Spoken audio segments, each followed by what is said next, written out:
The internet will never be the same. You're listening to K98Talk.com. Whoa!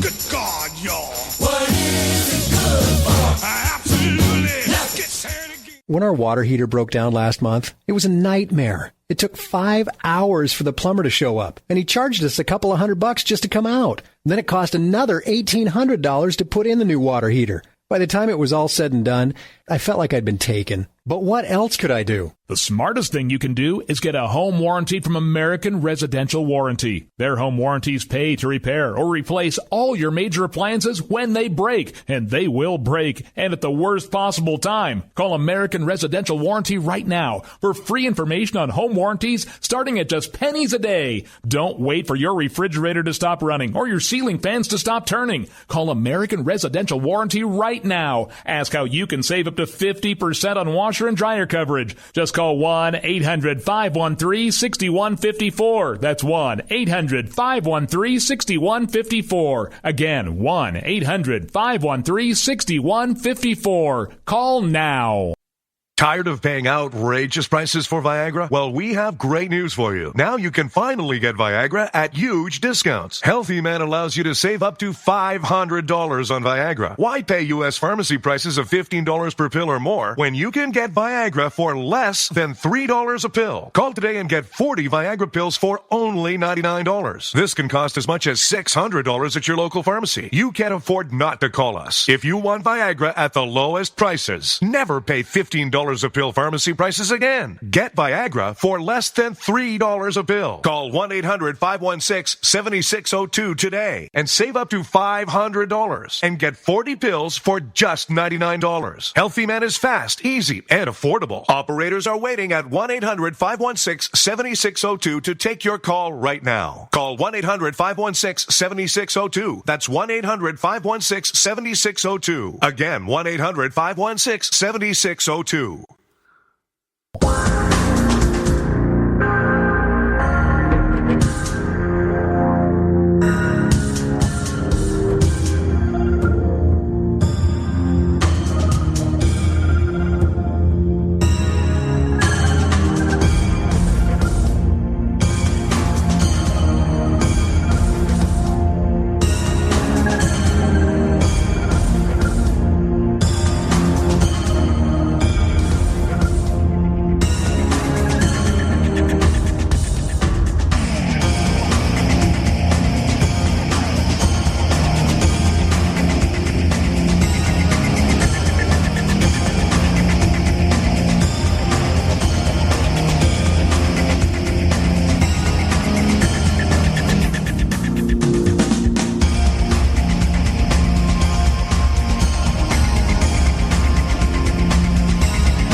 Evening, good morning, wherever you may be around the globe, in the chat room, wherever you are around the world. This is Late Night in the Midlands, and I am Michael Vera. Tonight, we'll be talking with Dr. Richard Ruhling.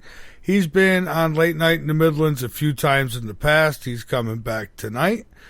We'll be discussing things like, reversing damage to your heart, reversing damage to your arteries, natural health. We'll also be talking biblical prophecy, which according to my guest tonight, he believes that we are in those end-time prophecies. Now, we all know how I feel about it, but, I'm always open. I mean, because who knows? Maybe we are. So Dr. Richard Ruhling tonight, we'll get into a few different topics. Them are a couple of them. He says heart disease is reversible. So he actually sent me a CD, which I've been working on it, folks. So we'll see. We'll see if we could reverse well, what they call heart. See, I don't know. They say heart disease, but I don't know. One clogged artery, is that heart disease? It's a sign that you're not living well, maybe. I don't know if it's heart disease, but they call everything a disease. I mean, being an alcoholic's a disease. If you're addicted to drugs, it's a disease.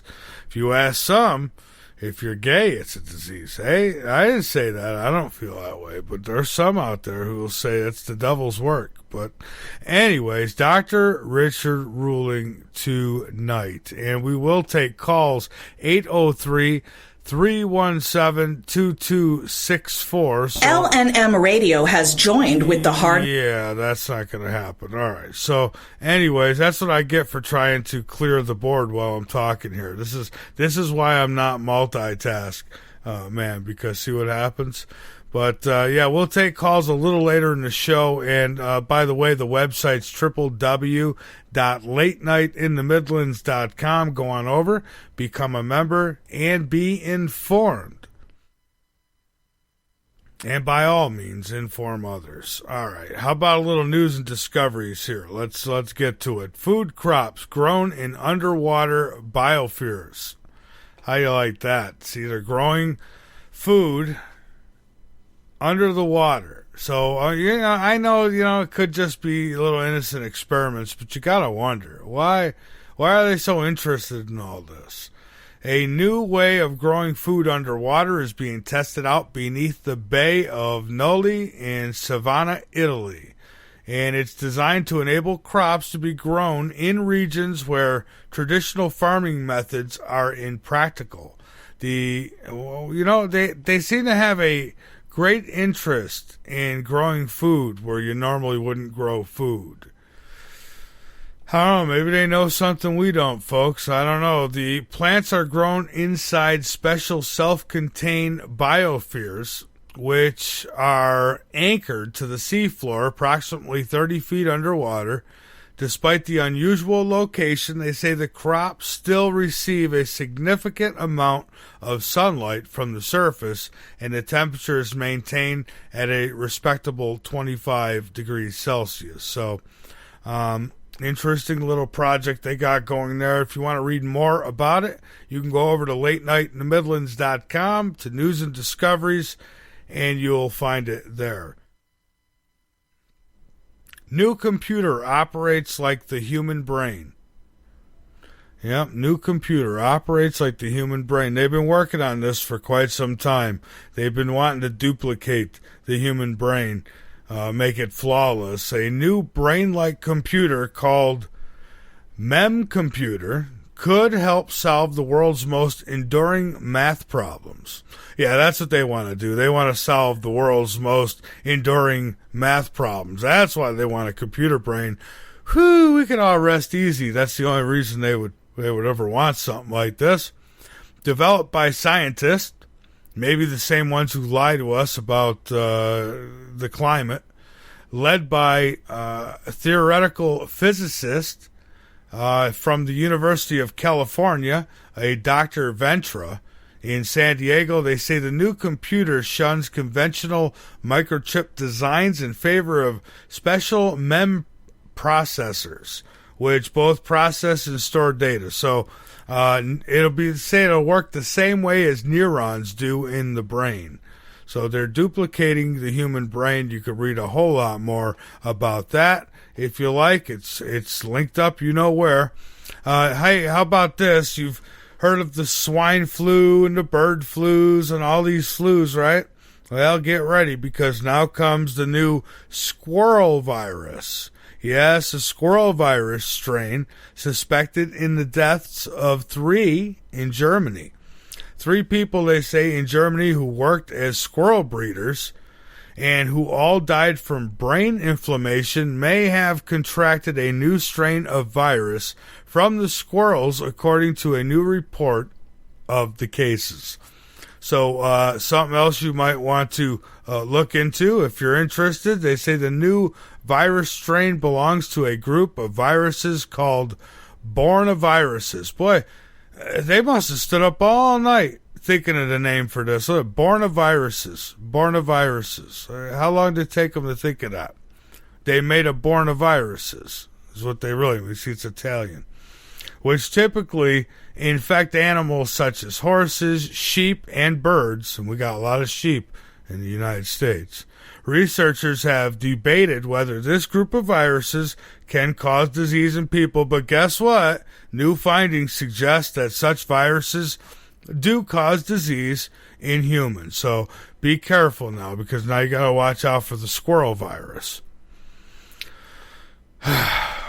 Earth's groundwater, they say, the basins, they're running out of water.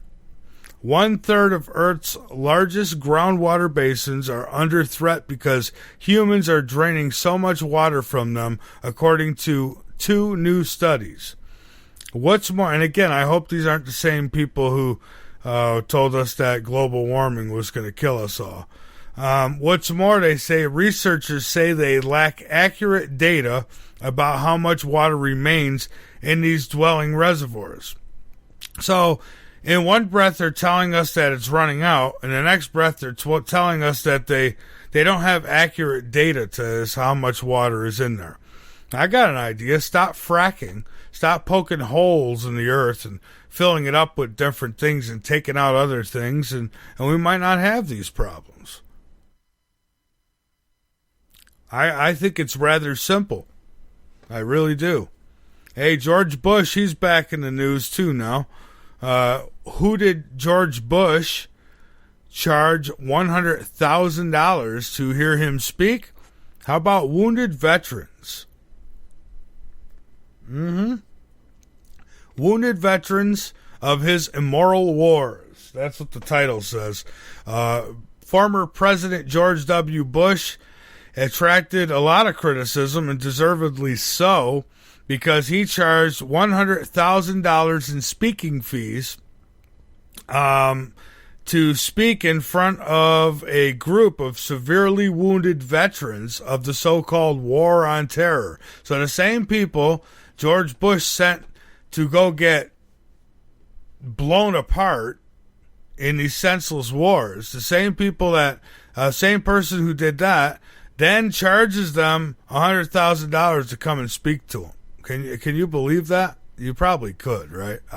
I believe it. I mean, that's what these people are. They're just evil, rotten, unbelievable. It really is, though. It's unbelievable. But that's linked up, too, if you want to read more on that. And Pope Francis calls for a new world order. What else is new, right? And he calls for it before the dollar collapse. And there's this guy, I know I kind of criticize YouTube a lot, but I like this guy. Red Silver J is his YouTube channel, and he does some pretty interesting commentary. So you get a chance, you might want to go check that out. But the Pope is running around the planet making an impassioned call for a new economic and ecological world order, which means he'd like a new world order, you see. So it's in play. It's coming. You got Puerto Rico in trouble, Greece, China. It looks like things are starting to finally come to a head here. And I tell you, people, get ready. That's all I can say. And I had a guy challenged me, sent me an email last night. He's probably listening now. Sent me an email last night challenging me about the Sandy Hook stuff, about the houses. He says that it, makes him cringe every time I talk about it. So I want to make you cringe again, and I'll talk about it again. He says that he's the second one who's tried to give me an excuse as to why all the homes in that neck of the woods were all paid for at the same time, and which it doesn't stand a ground. But there's a lot more than just that anyways. That's just one of the things I bring up. There's several more. I'm actually trying to get the expert on here very soon. Maybe I can get this Wolfgang guy to come on, because he's really done the research. And my point is that the entire town was paid off in some way, shape, or form, because the police, I talked to the police myself, and I talked to the FBI. So I know there's something being hid. So Stop hiding behind your emails and just forget it, all right? Because I'm not going to argue with you. You're wrong, I'm right. I'm Michael Vera. This is Late Night in the Midlands on the LNM Radio Network, and we'll be right back.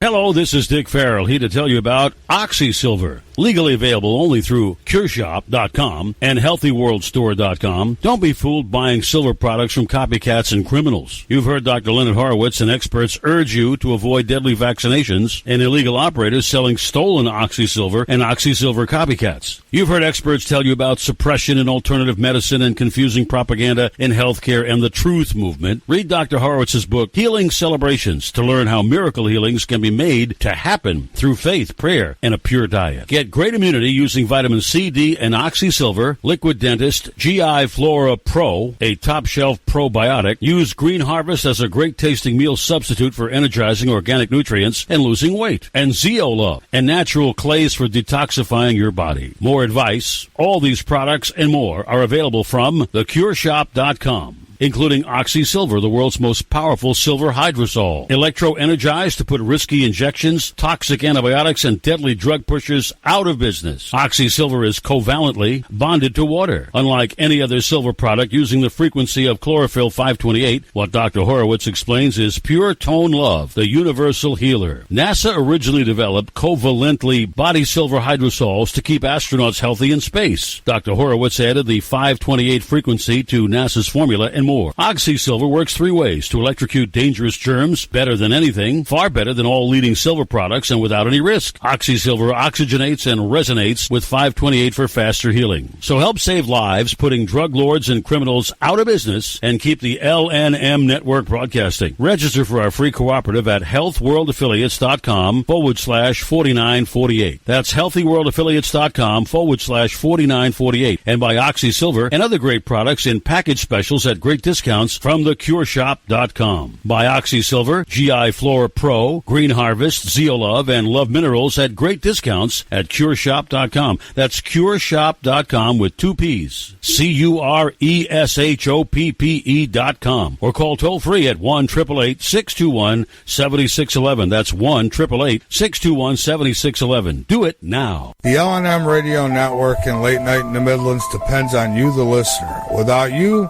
there would be no us. So help us continue to bring you the best guests with the best information, and subscribe today. Information on becoming an LNM subscriber can be found at the top of LateNightInTheMidlands.com. Just click the About Subscriptions tab and become part of the family while helping the truth stay alive.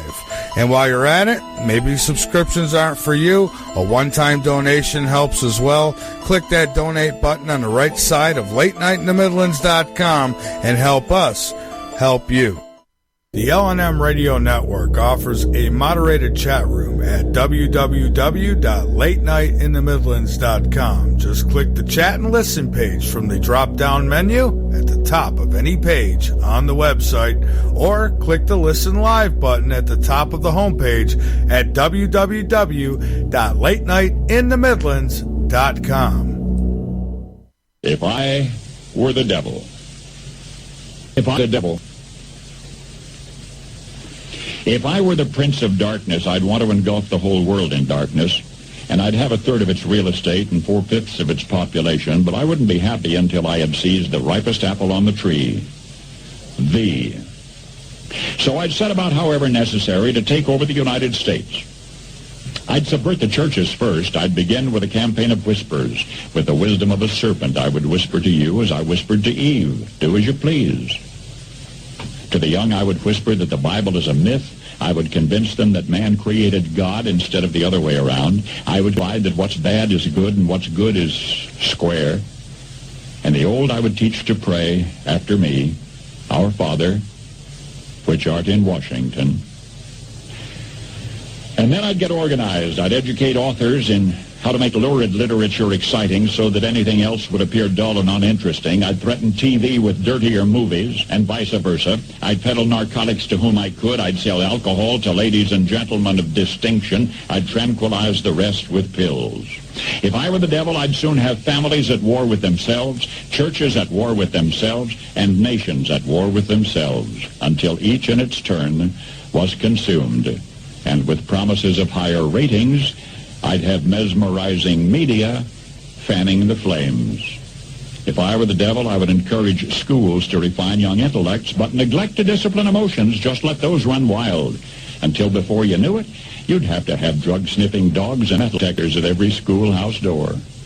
Within a decade, I'd have prisons overflowing. I'd have judges promoting pornography. Soon I could evict God from the courthouse, then from the schoolhouse, and then from the houses of Congress. And in his own churches, I would substitute psychology for religion and deify science. I would lure priests and pastors into misusing boys and girls and church money. If I were the devil, I'd make the symbol of Easter an egg and the symbol of Christmas a bottle.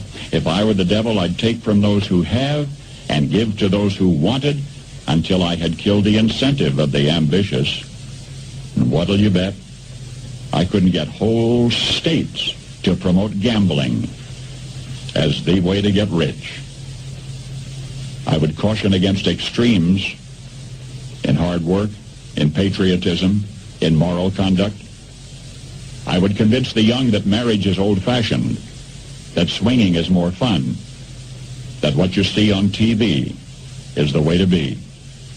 And thus I could undress you in public, and I could lure you into bed with diseases for which there is no cure. In other words, if I were the devil, I'd just keep right on doing what he's doing. Paul Harvey. Good day. You want the truth? Late Night in the Midlands knows you deserve it. That's why we make it easy for you to listen at www.latenightinthemidlands.com. Go on over, become a member, be informed, and by all means inform others. Folks, we're not your average radio show. We cover everything. Late Night in the Midlands on the LNM Radio Network.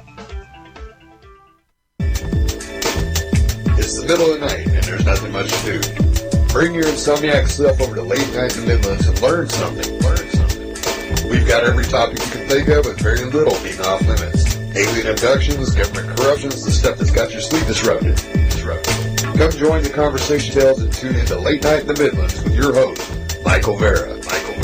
Need your L&M fix? You can find us on social medias everywhere, like our Facebook fan page, Late Night in the Midlands, or our Facebook group, the L&M Radio Network. Our other Facebook groups, The Last Frequency. You can also find L&M on Twitter at L&M Radio, and all of this and more can be found on our website at www.latenightinthemidlands.com. Again, that's www.latenightinthemidlands.com, bringing the truth back to talk radio.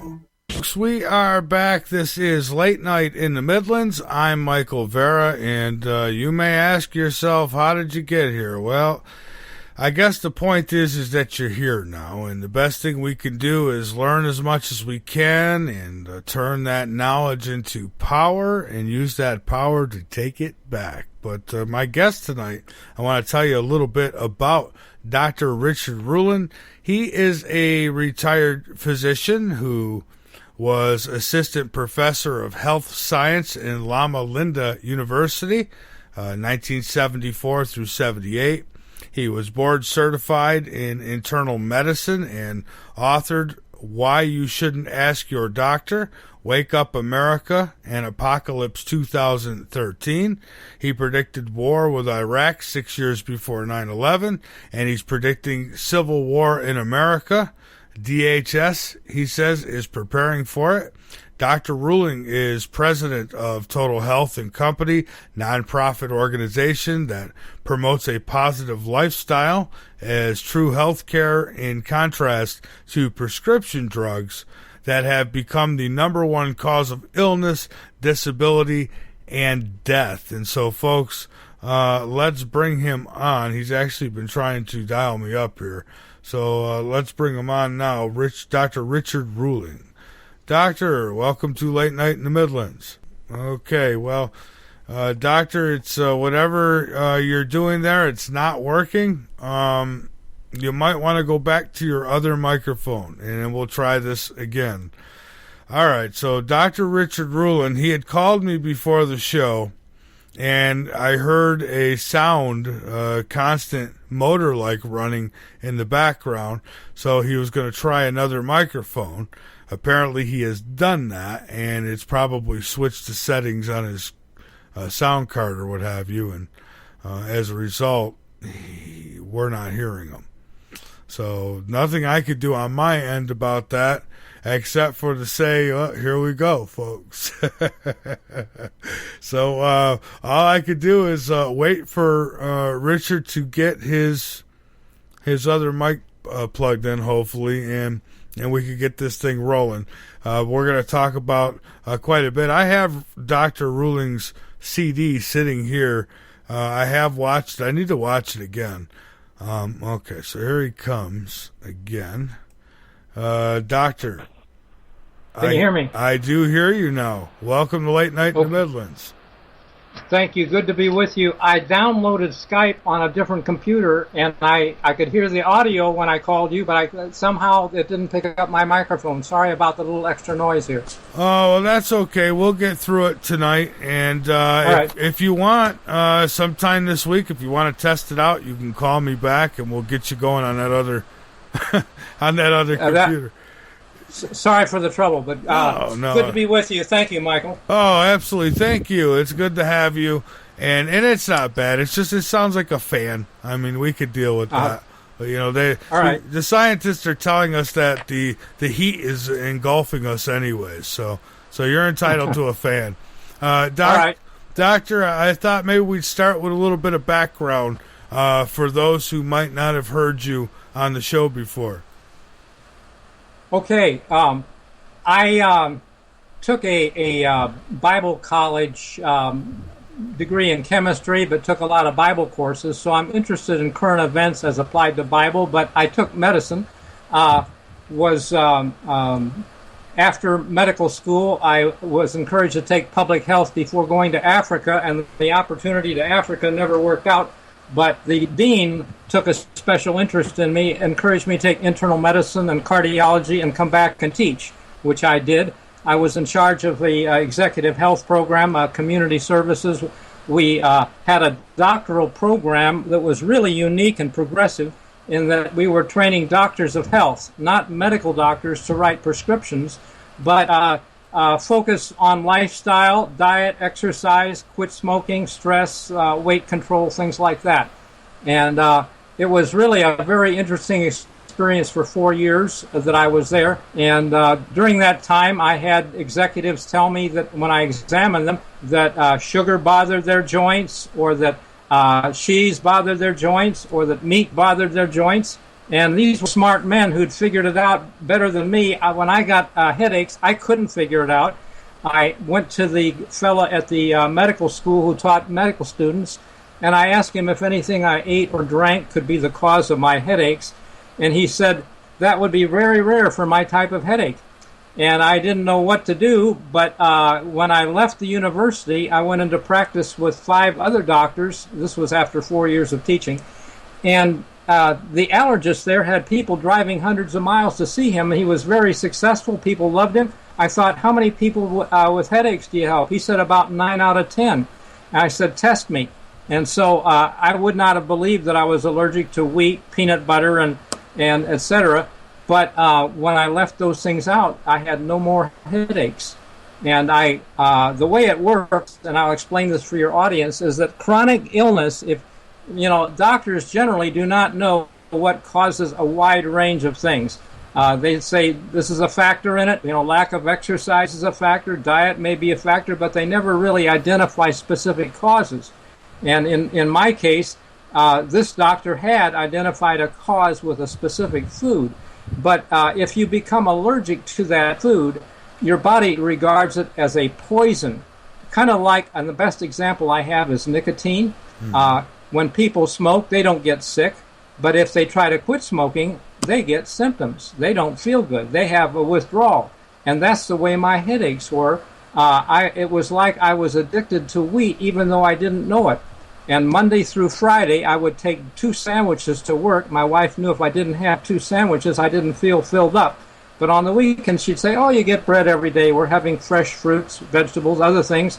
Sunday morning was oat waffles. It was sort of a tradition. But it wasn't toast. And on Monday, I'd work outside, fresh air, sunshine, exercise. But the better I felt on Sunday, the worse I'd feel Monday morning with a headache. And I just couldn't figure it out because I didn't hate my job. I hadn't been partying. And, but that's, as you understand it now, your audience, if they got a chronic disease that the doctor doesn't know the cause for, if they start keeping a diary of what they eat, when they eat, and try to avoid things that might be linked to it, they may get worse for a few days, but then when they put their food back into their diet, they get their symptoms back, and they can figure it out. I see. That's interesting. Now, what about people who are just in generally eating all kinds of different stuff that they just know is not good for them? They're going to have to, at some point, narrow it down to just a few foods and go from there, right?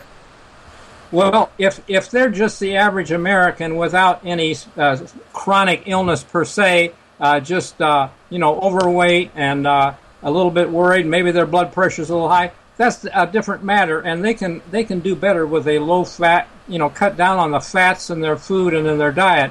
A low-fat diet is very protective in the long run.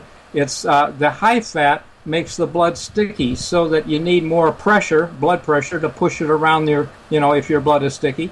And also it favors diabetes. The Pima Indians that eat a high-fat diet, or even trained athletes on a high-fat diet in 3 days tested diabetic. So, and this is not just saturated fat. This can be polyunsaturated oils, margarines. We tend to like those things, salad dressings. But you can throw a few beans or peas in the salad, sprinkle something else on, do a low-fat dressing, and it can do good too. And if you're prone to blood pressure or diabetes with a high blood sugar level, low fat would be a way to go. I was going to ask you about the difference in fats, because you have some will tell you, well, this fat's okay, it's this fat you don't want. So you say get away from all the fats. Well, I think there's a verse in the Bible that says, "What God has joined together, no man put asunder." Well, we can refine the olives and get the oil out. We can do that with the peanuts and the corn. It takes 12 to 14 ears of corn to make 1 tablespoonful of corn oil, and so it's a form of concentrated nutrition. And that oil, eat as much corn as you like. Eat some peanuts. Have some almonds. Whatever. Those are high-fat foods. Eat an avocado. It's high in fat. But it's when you get the visible fat, the oil from it, that use that in teaspoons, not in tablespoons or cupfuls. Like your wife, when she makes a cake, puts a cup of shortening in or something. That's high fat, But if you put a little bit on the salad or something like that, it's not the end of the world, unless you have already a serious condition. I see. So, and it's tough, everywhere you go, somebody's got these little treats out, and these, and I'm a sucker for that stuff. And so I fight myself a lot to stay away from it, but it's not easy. I understand. We all feel the same way. It's good to get out of the habit, but when you have special occasions, it's nice to enjoy yourself too. That's true. That's true. Now you say, and I've got your CD here, and I thank you so much for sending it to me the last time you were on. But I thought maybe we'd touch on this again because it's important to me anyhow. Okay. Heart disease is reversible. Talk about that for a little bit. Okay. Starting in the 60s with the Framingham, Massachusetts study, they found that men with an average, at that time, their cholesterol, the average American male was about 240, and they had 4 times the risk of a heart attack compared to men with 200. And over the years, they've dropped that down so that men with an average of 220 have 4 times the risk of a Japanese man who ate fish with 180. And below 200 is considered normal, but still can have heart attacks. Under 150, it would be considered fairly rare. And so ideal is to get the cholesterol down. Now, cholesterol can be divided into the bad kind and the good kind. The low density is the bad kind that plugs up your arteries, and the good kind is the high density, HDL. It's helped by exercise, by the way, jogging and that sort of thing. But on the blood test, your doctor can tell you how good, whether your HDL is good or not. But ultimately, try to get the total cholesterol as low as possible, and below 200 is really definitely warranted. Below 180 is feeling better, and 150 is out of any kind of danger problem.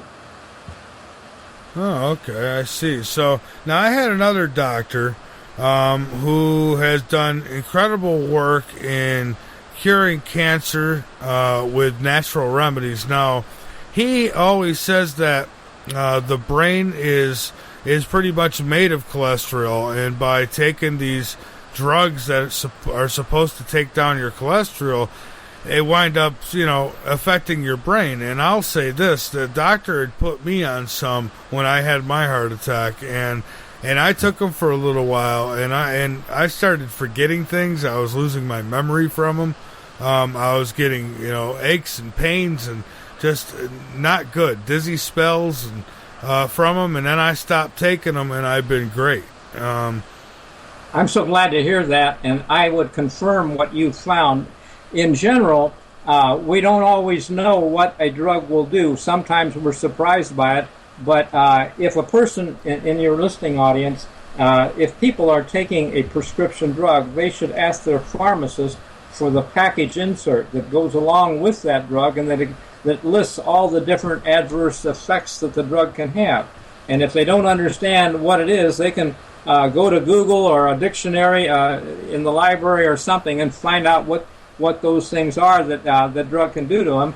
And it might even convince them to find some other way other than the drug, because diet can work well for cholesterol, as you have found, and you've done good. And I just say, as Hippocrates, the father of medicine, said, let your food be your medicine. And drugs are really not in that ballpark. They run a risk for most people, and sooner or later, if the diet is what's giving you the high cholesterol, which it usually is, although stress can do it too. People who are working day and night, their body makes stress hormones, and those hormones are the basic molecule in a stress hormone, or in the male, female hormones, whatever. And even in the bile salts and acids, the basic molecule is cholesterol.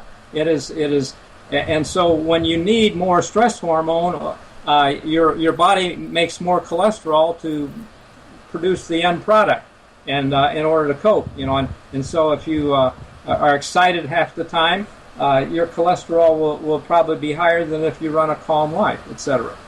But diet is the main thing.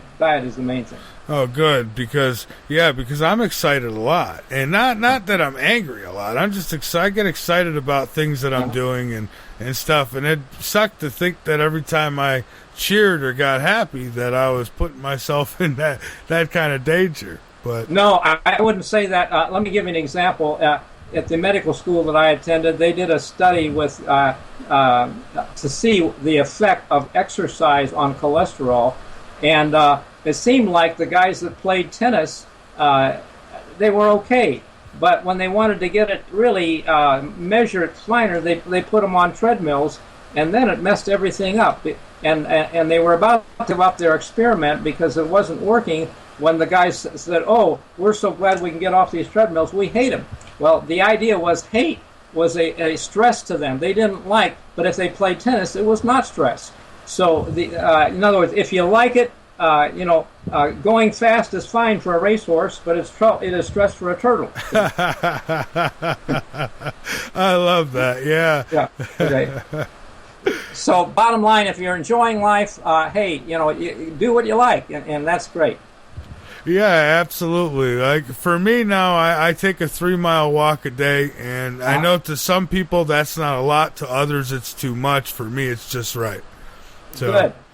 Keep it up. Yeah, so that's what I do, and then I come and I get ready for my show, and sometimes there's a little stress involved there, but for I enjoy doing it though. So if it's gonna kill me, then so be it. Now, you say that the fastest growing cause of death is what? Well, really, I believe I would say pharmacology, the prescription drugs, and it is the number one cause of death at this time. I'll tell you why. The books will list heart disease as number one, but let me give you the statistics, and you can judge for yourself. In 1989, the Journal of the AMA, American Journal of Medical Association, published a report that in the hospitals, 106,000 people died. Wait a minute. I might be confused. It's 106 and 198. One of them is 106, and then 2 years later, the Western Journal of Medicine reported 198 from outpatients. I think and I can't remember which was which, but together they make 305,000 deaths from heart disease, and that doesn't sound much compared to, from 305,000 from adverse drug reactions. And let me explain that a adverse drug reaction is defined as not an overdose, not a wrong prescription by the doctor, but from a drug that is properly prescribed and administered. It's like taking your statin when your doctor prescribed it to get your cholesterol down, but you just react badly to it, okay? And so that's the definition of an adverse drug reaction, and that made medical care the fourth to sixth leading cause of death back around the year 2000. But then 5 years later, it was reported in 2007, I believe it was, Archives of Internal Medicine said the death rates had increased 2.7-fold. So you multiply 300,000 by 2.7, and that's around 800,000, okay? And by now, we've come another 7 years. And those drug ads are still on TV. People are still buying prescriptions more than ever. And so I believe the statistics, if you just take them 2.7 and then 5.4 times 300,000, it's about 1.5 million deaths from adverse drug reactions. Now that rivals those from heart disease, and most of heart disease deaths are from little old ladies in nursing homes after the age of 75. When they die, their doctor just signs them out as died from heart disease. They don't do an autopsy on this little old lady or man in the nursing home. But the problem is that these patients in the nursing home take an average of 11 prescriptions. Some are for, not every day if they're in pain or if their bowels don't move, whatever, but they still take a lot of prescriptions. And so when these people die, all bets are off as to what they really died from, if you understand what I'm saying. Yeah. The doctor signs the death certificate as heart because the heart stopped. But, knowing what I know and how the prescriptions, it's anything can happen. And I just say, even without that, they're recognizing that they kill 1.5 million, and most of those are premature before age 75. So if you have the after 75 in from those that are said to die from heart disease, I say prescription drugs are killing us.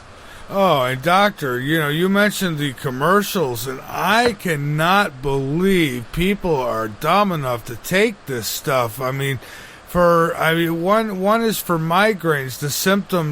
One of the symptoms is headache and heart failure and stroke. And I'm thinking, are you kidding me?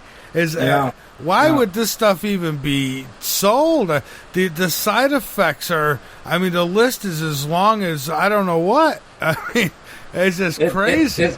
It's like Russian roulette. That sooner or later something is going to get you. And in truth, you're talking to a doctor whose wife died. My previous wife died from a antibiotic. She took it for a urine infection. She didn't even really believe in drugs. She didn't want to take it, but she didn't know what else to do.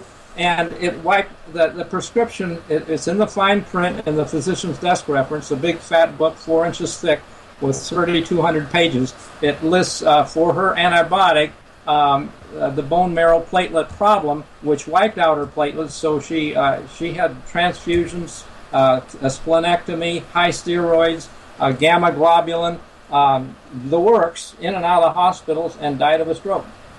Holy cow! I'm sorry to hear that. Now, what can somebody do for these infections, like an ear infection, without taking an antibiotic? Because I'm one of those people who I've tried to do it the natural way, but mine would get so bad that I couldn't take it no more. I would say go online and try it, see what you can find for alternative or natural remedies, herbs, and so on.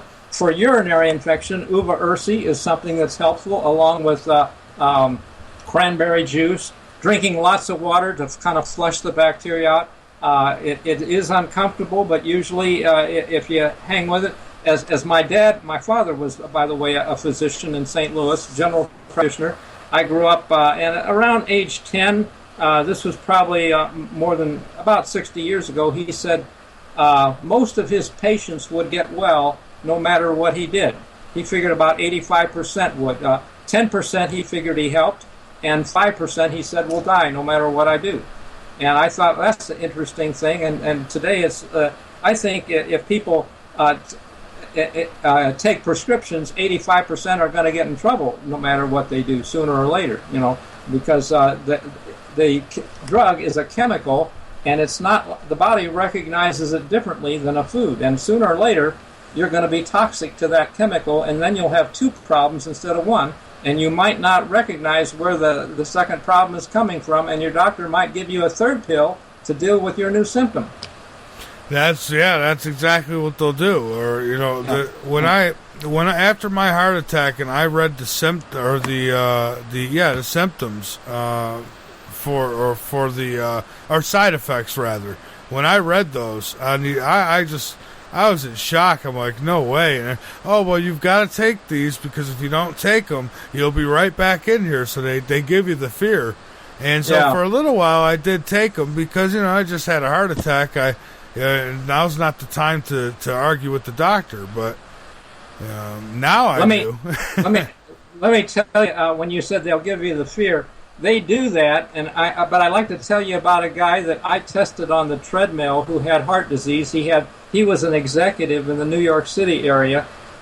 He lived in Yonkers, and that's where he attended a health seminar that I gave there.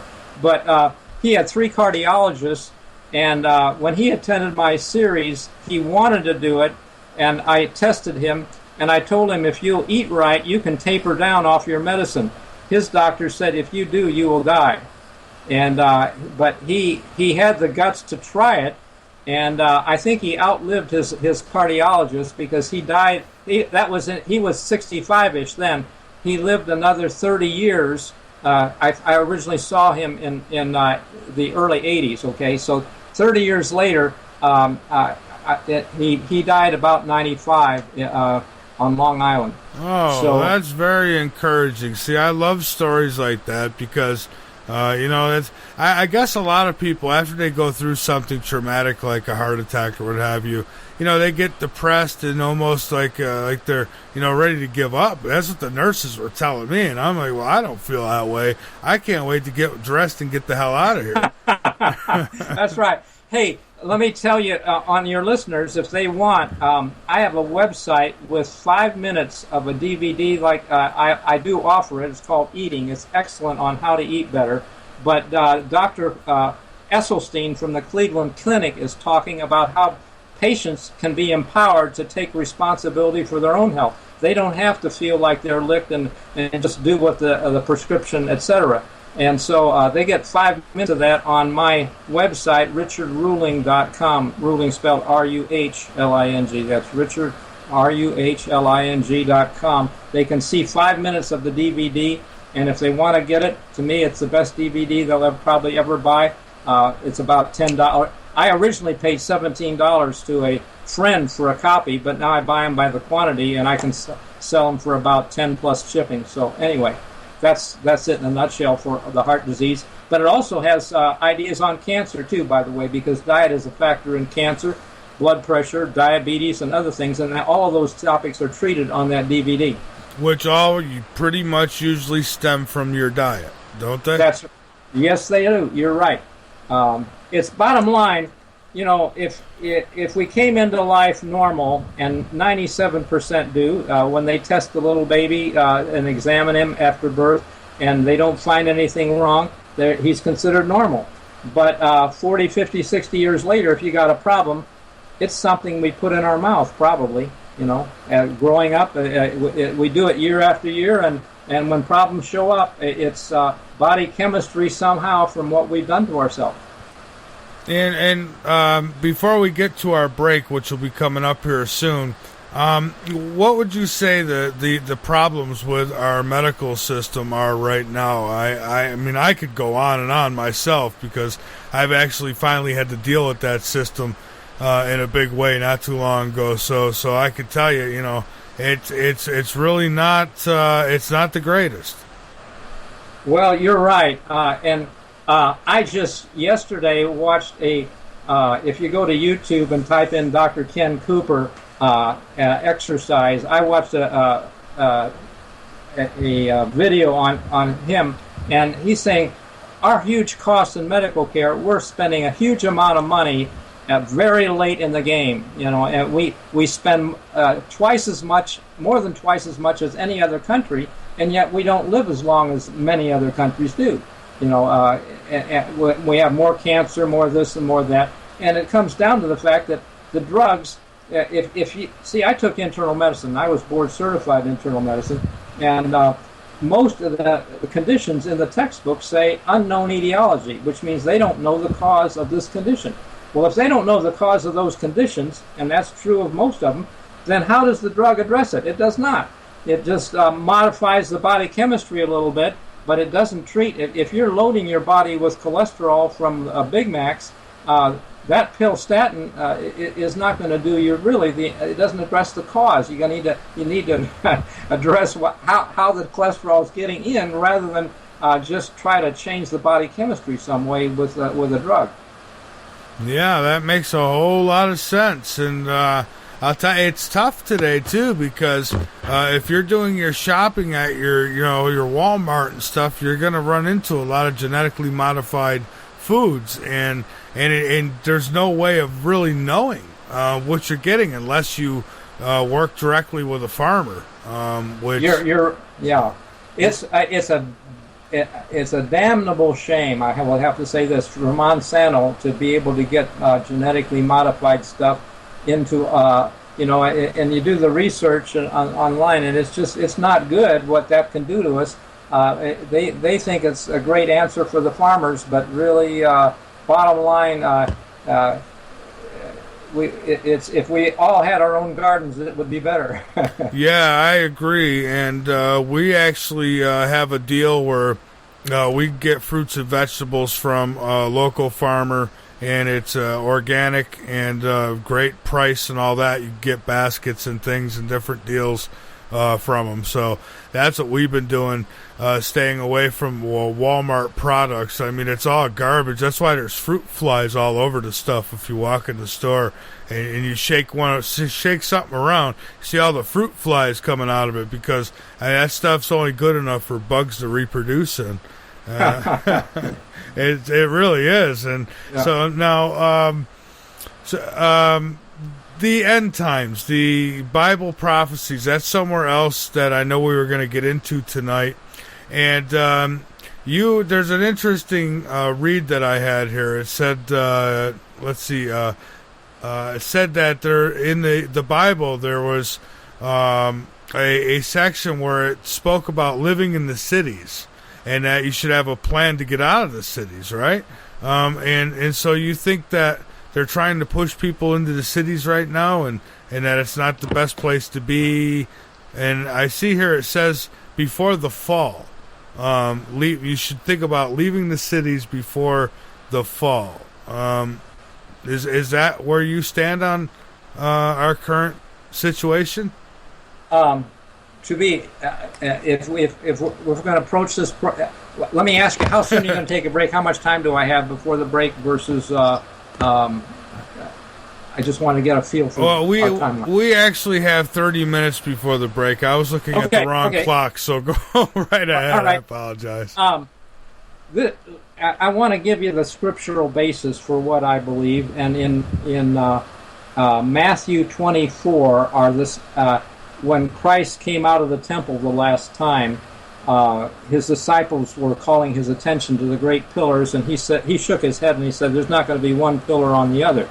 And his disciples were shocked, and he said, "What is the sign of that and of the end of the world?" Because they thought surely it must be the end of the world when those pillars were no longer on top of each other, or stones.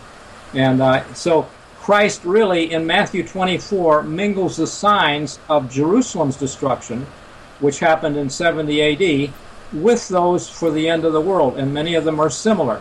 Wars, famines, pestilences, earthquakes, and so on.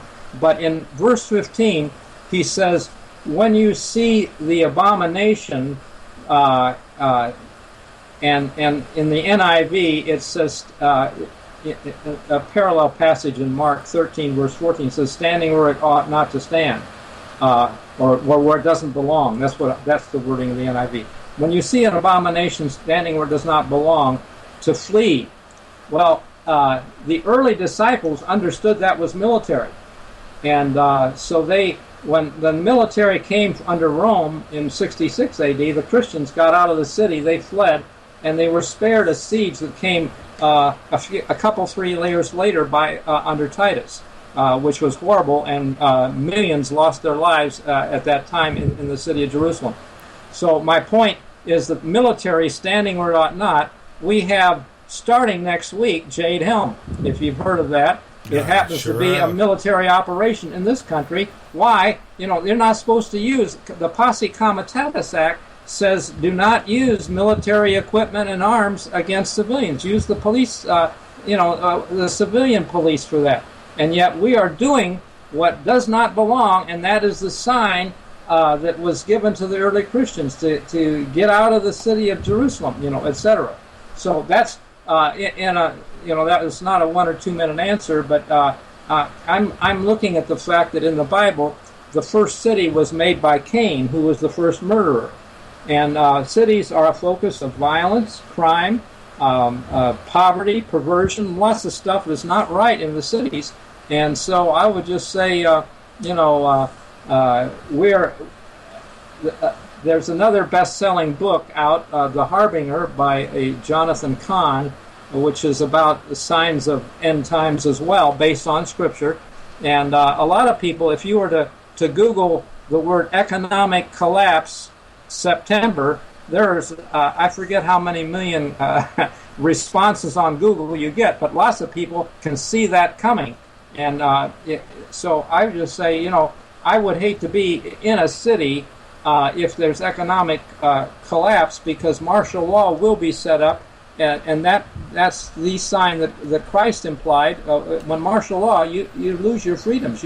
You can't do what you want anymore. They're going to tell you what to do, when and where, and you might end up, if your name is not on the right list or on the wrong list, you could end up in a FEMA camp, and that could be trouble too. So yeah, and so with Jade Helm, I want to go back to Jade Helm for a moment. They're, according to them, they being those in power, they say that it is just an exercise. But you know what Helm stands for? HELM. Do tell. Homeland Eradication of Local Militants. I'll be damned.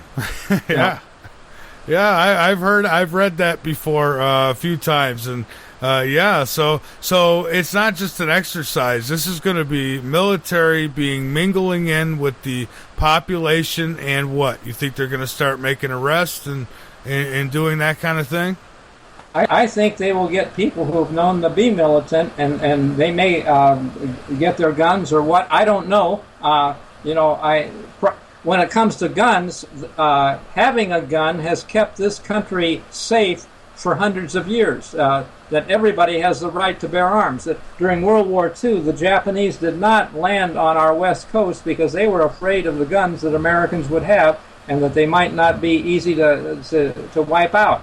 The idea that if a thief thinks that nobody has guns, they have open sesame. They can go anywhere. But occasionally they get shot by somebody that has a gun, and it's a deterrent not to know who has guns and who has guns and who doesn't. I think Christ I think his last night on earth, before he died and went to the cross, was a microcosm of end times. Yeah. Is that? Oh, you there? Okay. I'm here, but I don't know. Yeah, I can hear you. Okay. Yeah. But I'm hearing noise on my phones. I don't know what I'm. Oh. Well, it's gone now. Oh, okay. Go ahead then. Christ on his last night on earth told his disciples, get a sword, and if you don't have a sword, sell your coat and get one. And today I think it would say gun, but and I bought a gun because I don't plan to the sixth commandment says you shall not commit murder. That's the Jewish take. The Protestant Bible or Christians say do not kill.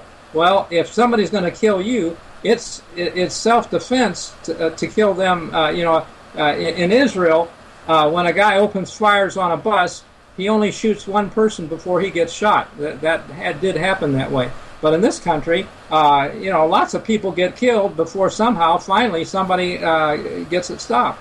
And you can't call your police to, it's too late in the game. It's ridiculous. So in Switzerland, everybody has a gun and is trained how to use it. And I think that would be a serious deterrent to tyranny and to people that want to take advantage of you. And I just say we need a new definition, not thou shalt not murder, but self-defense is okay. I agree, and believe me, I practice my freedoms. I'm armed, and I'm not a dangerous person. I love everybody, but if you're going to cause harm to me, I'm not going to hesitate. Right. I understand. Yeah. Well, and I think it's biblical. Somehow Christians have it twisted, and there's poor people overseas somehow. I just think we need a different model because we're entering a different time, and the peaceful times are over, it seems like. It does seem that way, and I think that the powers that be understand that as well, because they are, I have never seen them working as openly and as hard as they are right now. In my lifetime, I've not seen, we got military everywhere in this country. Just all the signs are there, I guess is what I'm trying to say. And I don't know how anybody could be in denial that this thing's not coming to a head finally, because it is. I agree. Yeah. And I think this Jade Helm thing is about getting the guns. It's a UN treaty to grab the guns, and once they got them, then we can be, subjugated. Yeah, absolutely. When we talk about these things, there'll always be those people who want solutions. And I don't know if there's any real right solution to all of this, but if you had to, if you were in charge and you could come up with the ultimate solution, if there is one, what would it be? How do we change this? Can we change this? Well, when you say if you were in charge, you mean like if I was in the White House? I mean, yeah, I guess, or if you had 3 wishes and this was one of them. I mean, I don't know. Well, if we really wanted America back, I think we lost. Someone went up to Benjamin Franklin soon after they signed the Declaration of Independence and said, "What did you give us?" And he said, "A republic if you can keep it." And a republic is really different than a democracy, yes, which is you go by the majority vote. The problem is that we have let so many people in our southern border now that they will vote their own benefits. And I think we're past the tipping point so that, all these illegal aliens, the Democrats as much as admitted that they favor that because they're Democrats and they will get the vote of those people, basically, favoring the democracy majority. But that leaves fewer and fewer at the top paying the bills, the medical, the Obamacare. The taxes have to pay for everybody, so it's going to be trouble. My feeling is that we can't. I see big trouble in trying to turn the clock back. But if I were in charge, I would take health care. Let everybody be responsible for their own. Why should I be taxed to pay for somebody else who wants to eat, smoke, drink, and carouse and do whatever they please? Blue Cross proved in the mid 1980s, that people who drank a lot and smoked a lot had a significantly higher health care costs than those who did not. In other words, even though they were a small minority, their costs equaled the greater majority's health care costs because they were, when you go into the hospital and you've been, it's just that cirrhosis of the liver, esophageal varices, GI bleeding, all the things that can happen to a heavy drinker or a heavy smoker with lung disease. And I spent 3 months in a pulmonary ward. They call it Marlboro country, where people sit around with a tube in their nose trying to breathe for the last few months of their life. Not a good thing, And I just say, let people pay. When they started smoking, they said, well, almost everybody, when they smoked the first cigarette, they said, well, if this bothers me, I can quit. Well, quit later because it is bothering, okay? And be honest and pay your own bills. It's not about let the government take care of me when I can no longer breathe. It's you did it to yourself. That's tough love, but I believe that people ought to come to grips with their own reality, and you've done some of that. You've done well. If everybody did that and they could be responsible for their own health. And not everybody can survive everything, but I believe that's a lot of truth in what we do for ourselves. And I think we're trusting the government for health care, which is not true health care. We're trusting it for education, which is not good education. We're trusting it for welfare, which is not good welfare. They used to have a department called HEW, Health, Education, Welfare, and now they're separate. But still not good, getting worse, my opinion. Yeah, and for the healthcare, I agree with you on that. And I thought of an idea, if they really wanted to be helpful, what they can do is instead of funding all these wars, how about bringing the troops home? How about we use that money and we, give scholarships to those who want to go and become doctors. And guess what? Your schooling's paid for if you'll commit time to a clinic, for the next couple of years when you get out of school or whatever. And so then you got doctors who volunteer. You got people who could go be seen by those doctors if they don't have the money to be seen. And so I think that would help. And at the same token, you're right. When I started smoking, people would say, "You better quit. It's going to do this and that." We always thought, we're going to die of something. We all have those things we say, and then it happens. And right. And it feels sorry for me, right? Well, you did well to quit, and I've there's a study that I have used to share with people because in one study, young guys, average age 26, that were killed in motorcycle accidents or other traumatic injuries, they looked at their lung under the microscope, and they could see already at that age changes with fibroblasts or fibrosis cells that will come later with emphysema. Now, usually you don't get emphysema till you're 40, but the changes are already developing in average age 26-year-olds, and this was a study from the 1980s.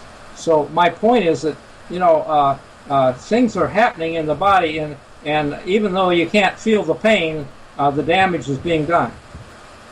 Is there a way to reverse damage done to the lungs? Is there a way to rejuvenate your lungs? Partially, but not totally. In one sense, we're scarred, and the scar tissue doesn't go away. But at any point that one does kind of say to the body, I'm sorry, I repent, I'm going to do it differently, your body can forgive you and not progressively get worse, hopefully. In other words, heart disease is reversible. Lung disease, maybe not so much, but at least you can stabilize and not get progressively worse. Yeah. Well, I wonder because I've seen people, like I know somebody who was diagnosed with emphysema quite some time ago, and she quit smoking immediately, and so she's still doing all right, but she can't do the things she used to do. She gets out of breath too easy. And I'm wondering if things like that, if there's a way to reverse that kind of damage. But Dr. Ken Cooper, in a film that I used to use in my seminars to motivate lifestyle change, he showed a guy who had emphysema, and he stressed himself on the treadmill to the point where he would get just totally out of breath. But then he was able, he conditioned himself.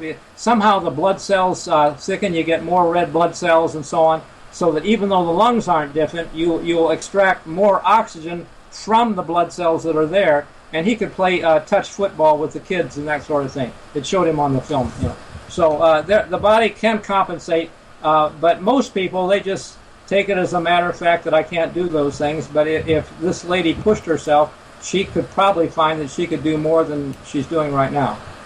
I see. All right, and and what about more severe lung diseases? It seems to be that's the hardest, I think, is when it's the lung and the brain, and that's even with cancers and things like that. Those seem to be the hardest because here in the United States, they don't allow a holistic type doctor to work with, say, a surgeon to get the natural cure directly to the affected area. You can't do that here because if you talk about that, well, you're crazy, you're going to jail, you're losing your medical license. But, I know a doctor who, if people go to Europe, he's got a clinic there, and he does do this stuff. Like, they'll inject, like, a baking soda remedy directly into a tumor or what have you, whether it be in the lung or wherever. And right. So it's a shame that we can't get that kind of care here, and even stem cell research. Let me suggest for your listeners, everybody could write this down. There's a website called cancertutor.com. Tutor spelled Tutor. In other words, it can teach you as a tutor what to do for your cancer. And they have different protocols, and it rates some of them as this is better than that and so on. But a lot of information. And if I had cancer, that would be my first choice of where. I would say this: if a person discovers a lump somewhere somehow, get a good diagnostic study and let them whack it out once. Get it all if they can, even if it meant. In other words, I would not want if I had a breast lump, for example, I would want them to do to get it all if possible. But and then after that, though, I would not have the chemotherapy or the radiation, which is medicine has 3 different modalities, and it's cut, burn, or poison, basically, is what it boils up down to. And once you try, Christ said, if your hand offends you, cut it off, or if your eye offends you, pluck it out. Well, I would try to get rid of the cancer, but beyond that, I would let my own body defenses, I would not want to kill all my white cells or make myself sick with a chemo. I would try.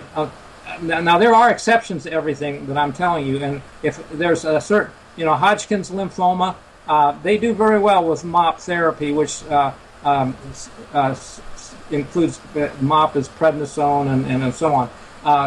The drugs work.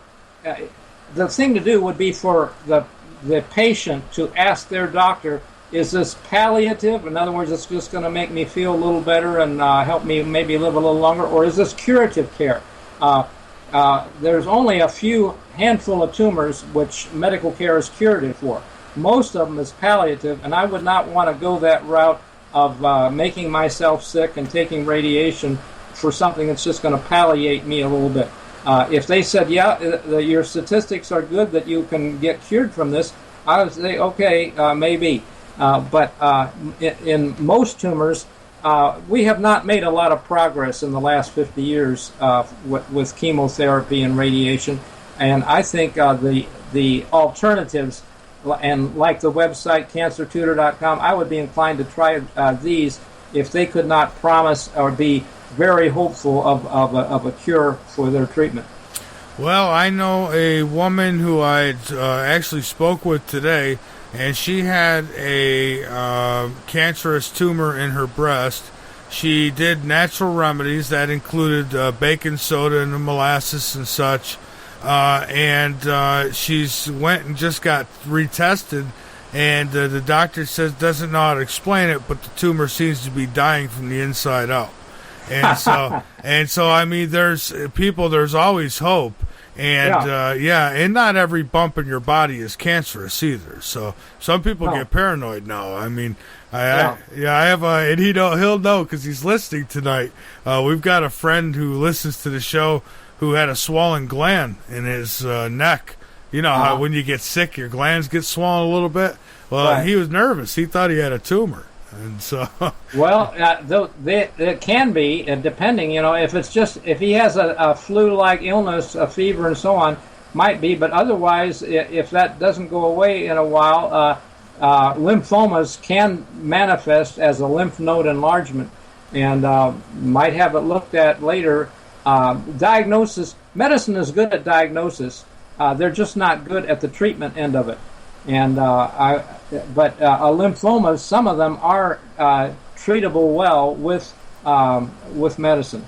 So that being what it is. On the lady with the cancer, recently in the news, just yesterday even, they're saying that mammograms are not that helpful. The sad fact is that it's a significant amount of radiation to have a mammogram, and radiation is a no-no for cancer. They're the best tool to see if it might be cancer or not, short of a biopsy. But bottom line, I think if every woman examined her own breasts while she's showering, soapy hands, rub them over her breasts to get used to the way they feel, you'd be in a better position and do it lying down also, different situation lying down, but get used to that, and they could detect a small lump getting bigger quicker than if they just find something the size of a walnut all of a sudden. And I would say self-exam is not a bad thing. And that's what people used to do before all this radiation. But they're saying that since the mammograms come along, we detect more cancers, but we're not doing any better on saving lives. We have as many deaths from breast cancer as before. And I've had a couple doctors tell me that having a mammogram actually it increases your risk, and not only because of the radiation, but because of the pressure put on the breast. Yeah. I can appreciate that too. All right. Well, Doctor, we are going to take this break now, and when we come back, we could talk a little more, going really any direction you like.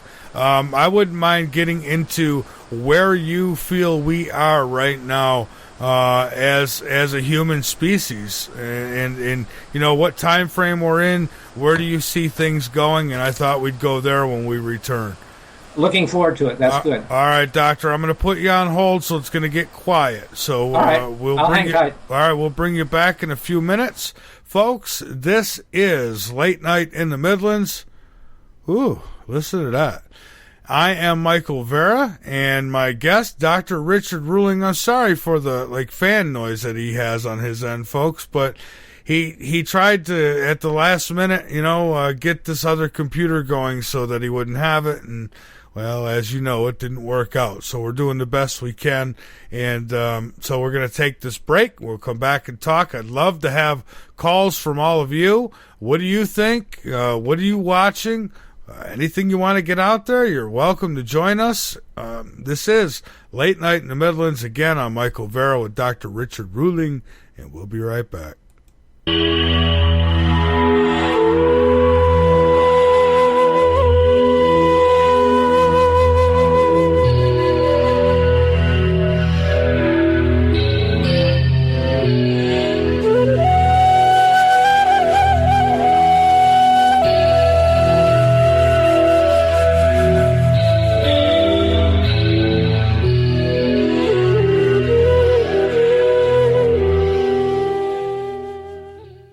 Imagine, if you will, a man, a media, speaking the truth. Imagine a show that covers UFOs, ET races, the paranormal, and the not-so-normal. A media that speaks the truth no matter who or what it leads to. Imagine, if you will, a media that covers everything. Folks, you just entered the LNM zone.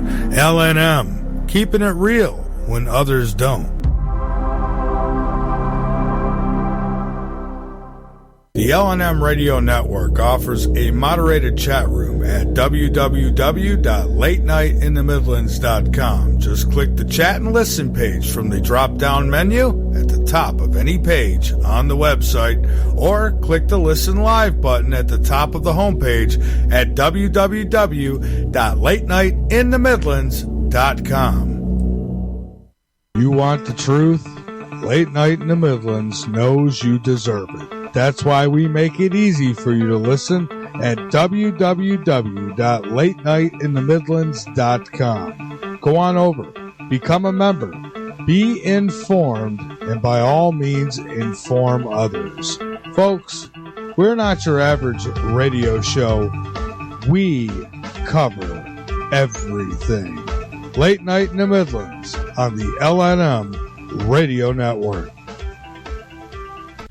LNM is always looking for sponsors, so if you are interested in sponsorship or advertisement on air or on our website, contact us at mv@latenightinthemidlands.com. If you're interested in rebroadcasting or picking up the live feed for Late Night in the Midlands, then contact us at mv@latenightinthemidlands.com and help us help you. Hi, I'm Joshua Vera, and I wanted to inform you that Late Night in the Midlands is offering limited on-air advertisement.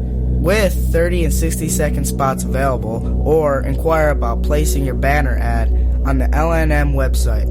Or go ahead and package a deal, but either way, get the attention you deserve and join the LNM family. Contact us at mv@latenightinthemidlands.com. Again, that email is mv@latenightinthemidlands.com. This is some dangerous, dangerous stuff. And you don't need some politician in a black, blue suit to tell you that aliens are real, or to tell you that UFOs are real, or to tell you that there used to be an atmosphere on the moon or Mars, because we have evidence of it, and we don't need them to tell us. And besides that, why would you want them to tell you? Because they've been lying to you your entire life. At Late Night in the Midlands, host Michael Vera takes a much different approach than most hosts do in an attempt to figure out what is really going on in the world we perceive to live. The show is not always about being correct, selling products, or putting his name in lights. Michael is concerned with the truth and connecting the dots no matter who and where they lead. I'm Ryan Gable, host of The Secret Teachings, and I approach my show in the very same way. Sometimes you think that in order to be the best, you must appear the best, but the truth has no need for appearance and masking. It just is. Information is not negative. It is how you view it that determines the dimensional characteristics of either dual aspect of negativity or positivity. In less words, it's intention. Even if you disagree with what Michael discusses, we should be able to have an open discussion without de facto fallacies of ad hominem name-calling and ridicule, not predicated on fact or reason, but on ignorance, pettiness, self-absorption, narcissism, ego, and fear. Try as you might, but no amount of disinformation, propaganda, ridicule, name-calling, or trolling on the internet will change the truth. The truth is the truth, regardless if the masses accept it as is, or if it is accepted by only one person out of billions. It is no measure of health to be well-adjusted to a profoundly sick society. I'm Ryan Gable, host of The Secret Teachings, and you are listening to Late Night in the Midlands with host Michael Vera.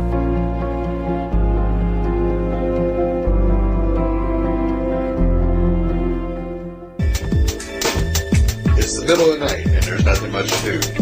Bring your insomniac self over to Late Night in the Midlands and learn something. We've got every topic you can think of, with very little being off limits. Alien abductions, government corruptions, the stuff that's got your sleep disrupted. Come join the conversation tales and tune in to Late Night in the Midlands with your host, Michael Vera.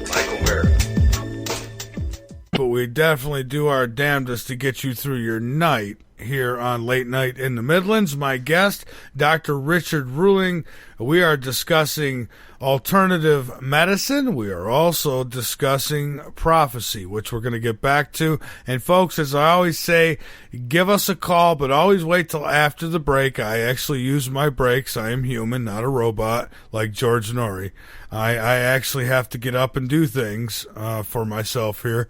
So I do take calls after the breaks. We take them live. We're not screening, but we'll get rid of you real quick if you don't keep it real. So with that, I want to get back to our guest. Oh, by the way, the website is www.latenightinthe.midlands.com. You can also get there by typing in www.lnmradionetwork.com is another way. And we thank everybody for all the support. All right, let's get back to it with my guest, Dr. Richard Ruhling. Doctor, and by the way, we will take calls 803-317-2264. Now's a good time if you're going to call in. Doctor, so yeah, like I had asked before the break, where do you see us right now as a humanity, as in this time, 2015, and nobody could put a date on it, but I mean, are we there? Have we reached the end of that trip? I believe that we're at the tipping point for what I think will be the last 7 years. The book The Harbinger, and a book that I just Jonathan Kahn also wrote, the book The Mystery of the Shemitah, which is about the every 7-year cycle. It was 7 years ago that the U.S. Senate approved $760 billion in bailout, and the stock market crashed for 10 days. I believe we could see a replay of that. That was sort of, I think, an omen or warning. In one sense, coming events cast their shadow before, and that was a shadow application of what the real deal is, I think. And I believe that this fall could be very serious. But a lot of people, I already alluded to the fact that if you search Google for economic collapse September, that there are more than I forget how many million that I saw websites with reference to that. But I believe that that will be the first trumpet of. There are 7 trumpets. The Bible has a Feast of Trumpets, which is the Rosh Hashanah. It's really, in my opinion, September 15. The Jewish calendar shows the 13th, but they're going right now by a dark moon, which means when the moon is in conjunction with the sun, well, you can't see that moon. It's a dark moon. It's a day and a half later usually, and in this case, on the eve of the 15th, you can see the crescent of the moon, which in Bible times is when they saw that crescent, they blew the trumpet.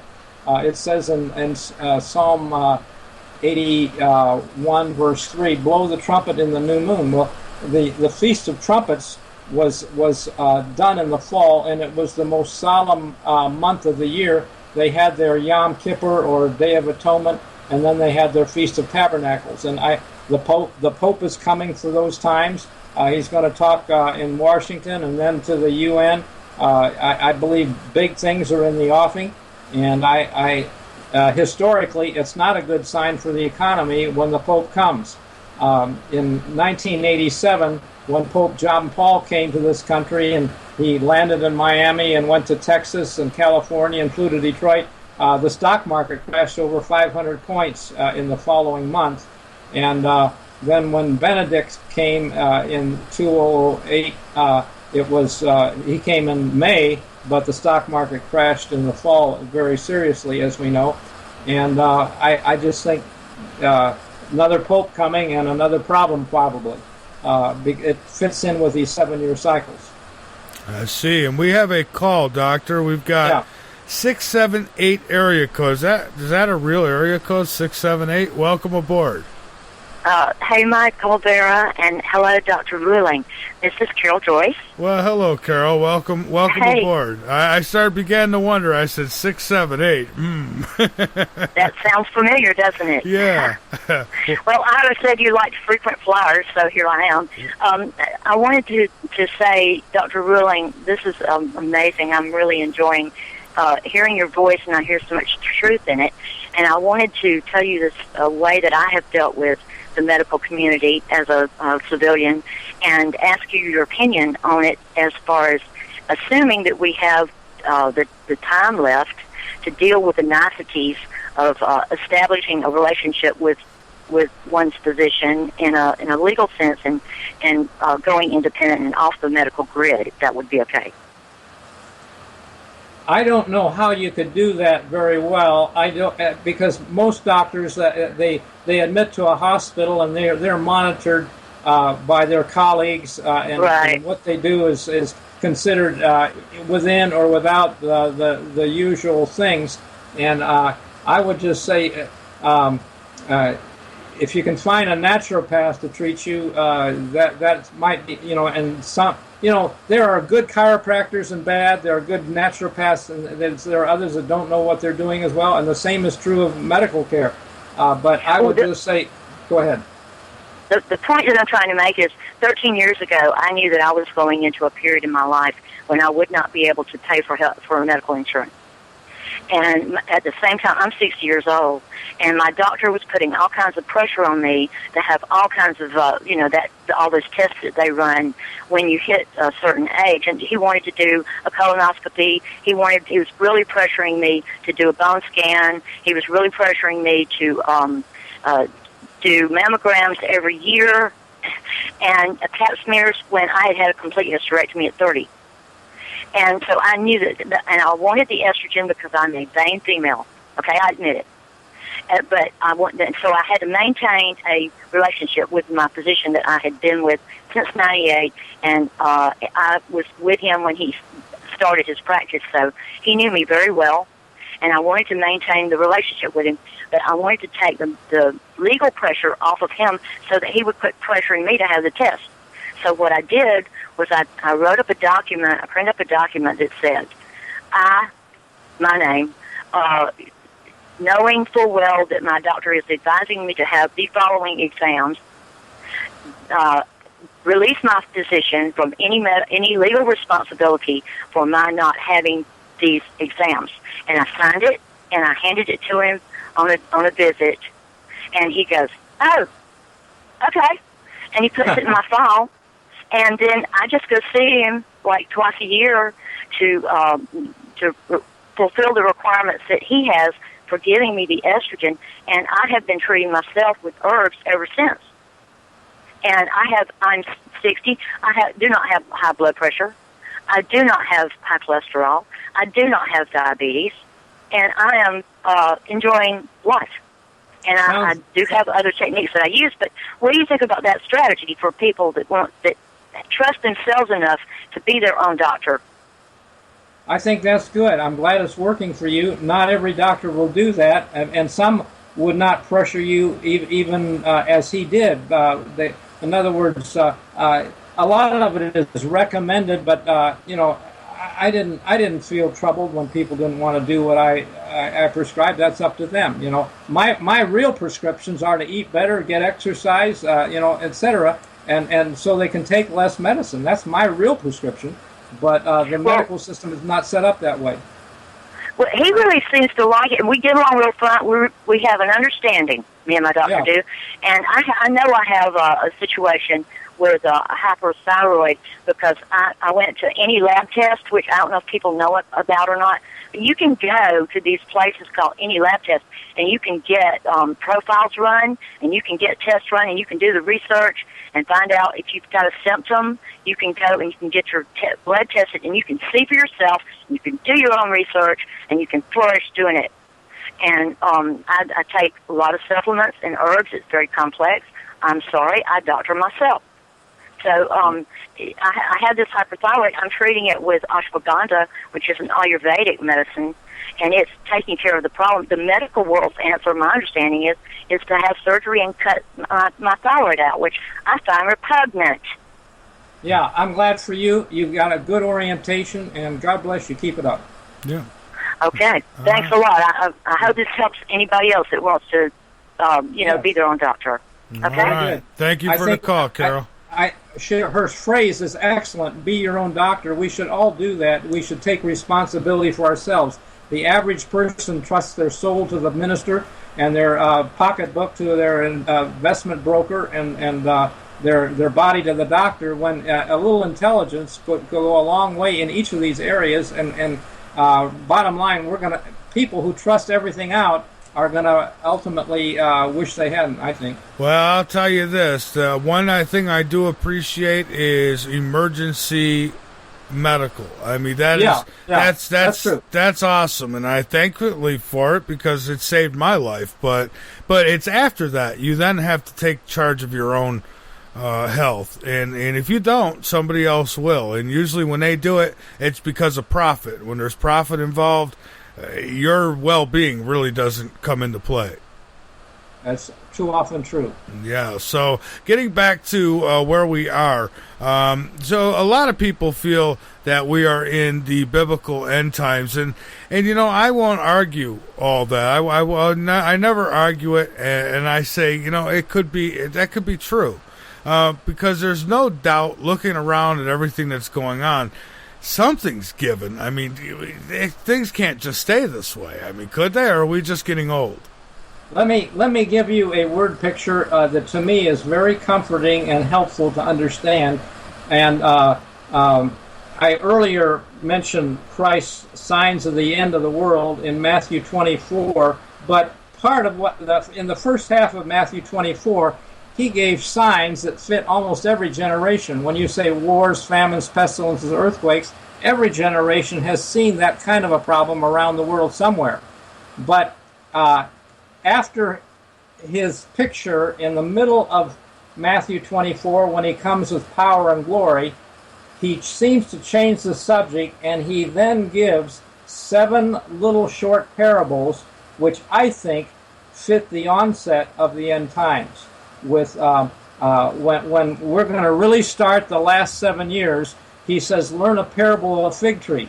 Well, earlier that week, he had cursed a fig tree because it promised fruit with lots of leaves, but didn't have any fruit.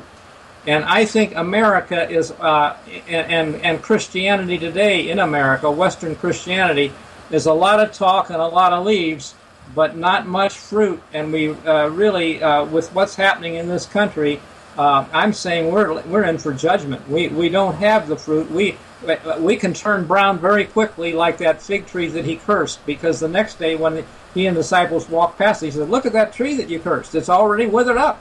And sure enough, he did that as an acted parable of warning for, I think, our generation and what we're seeing happening around us.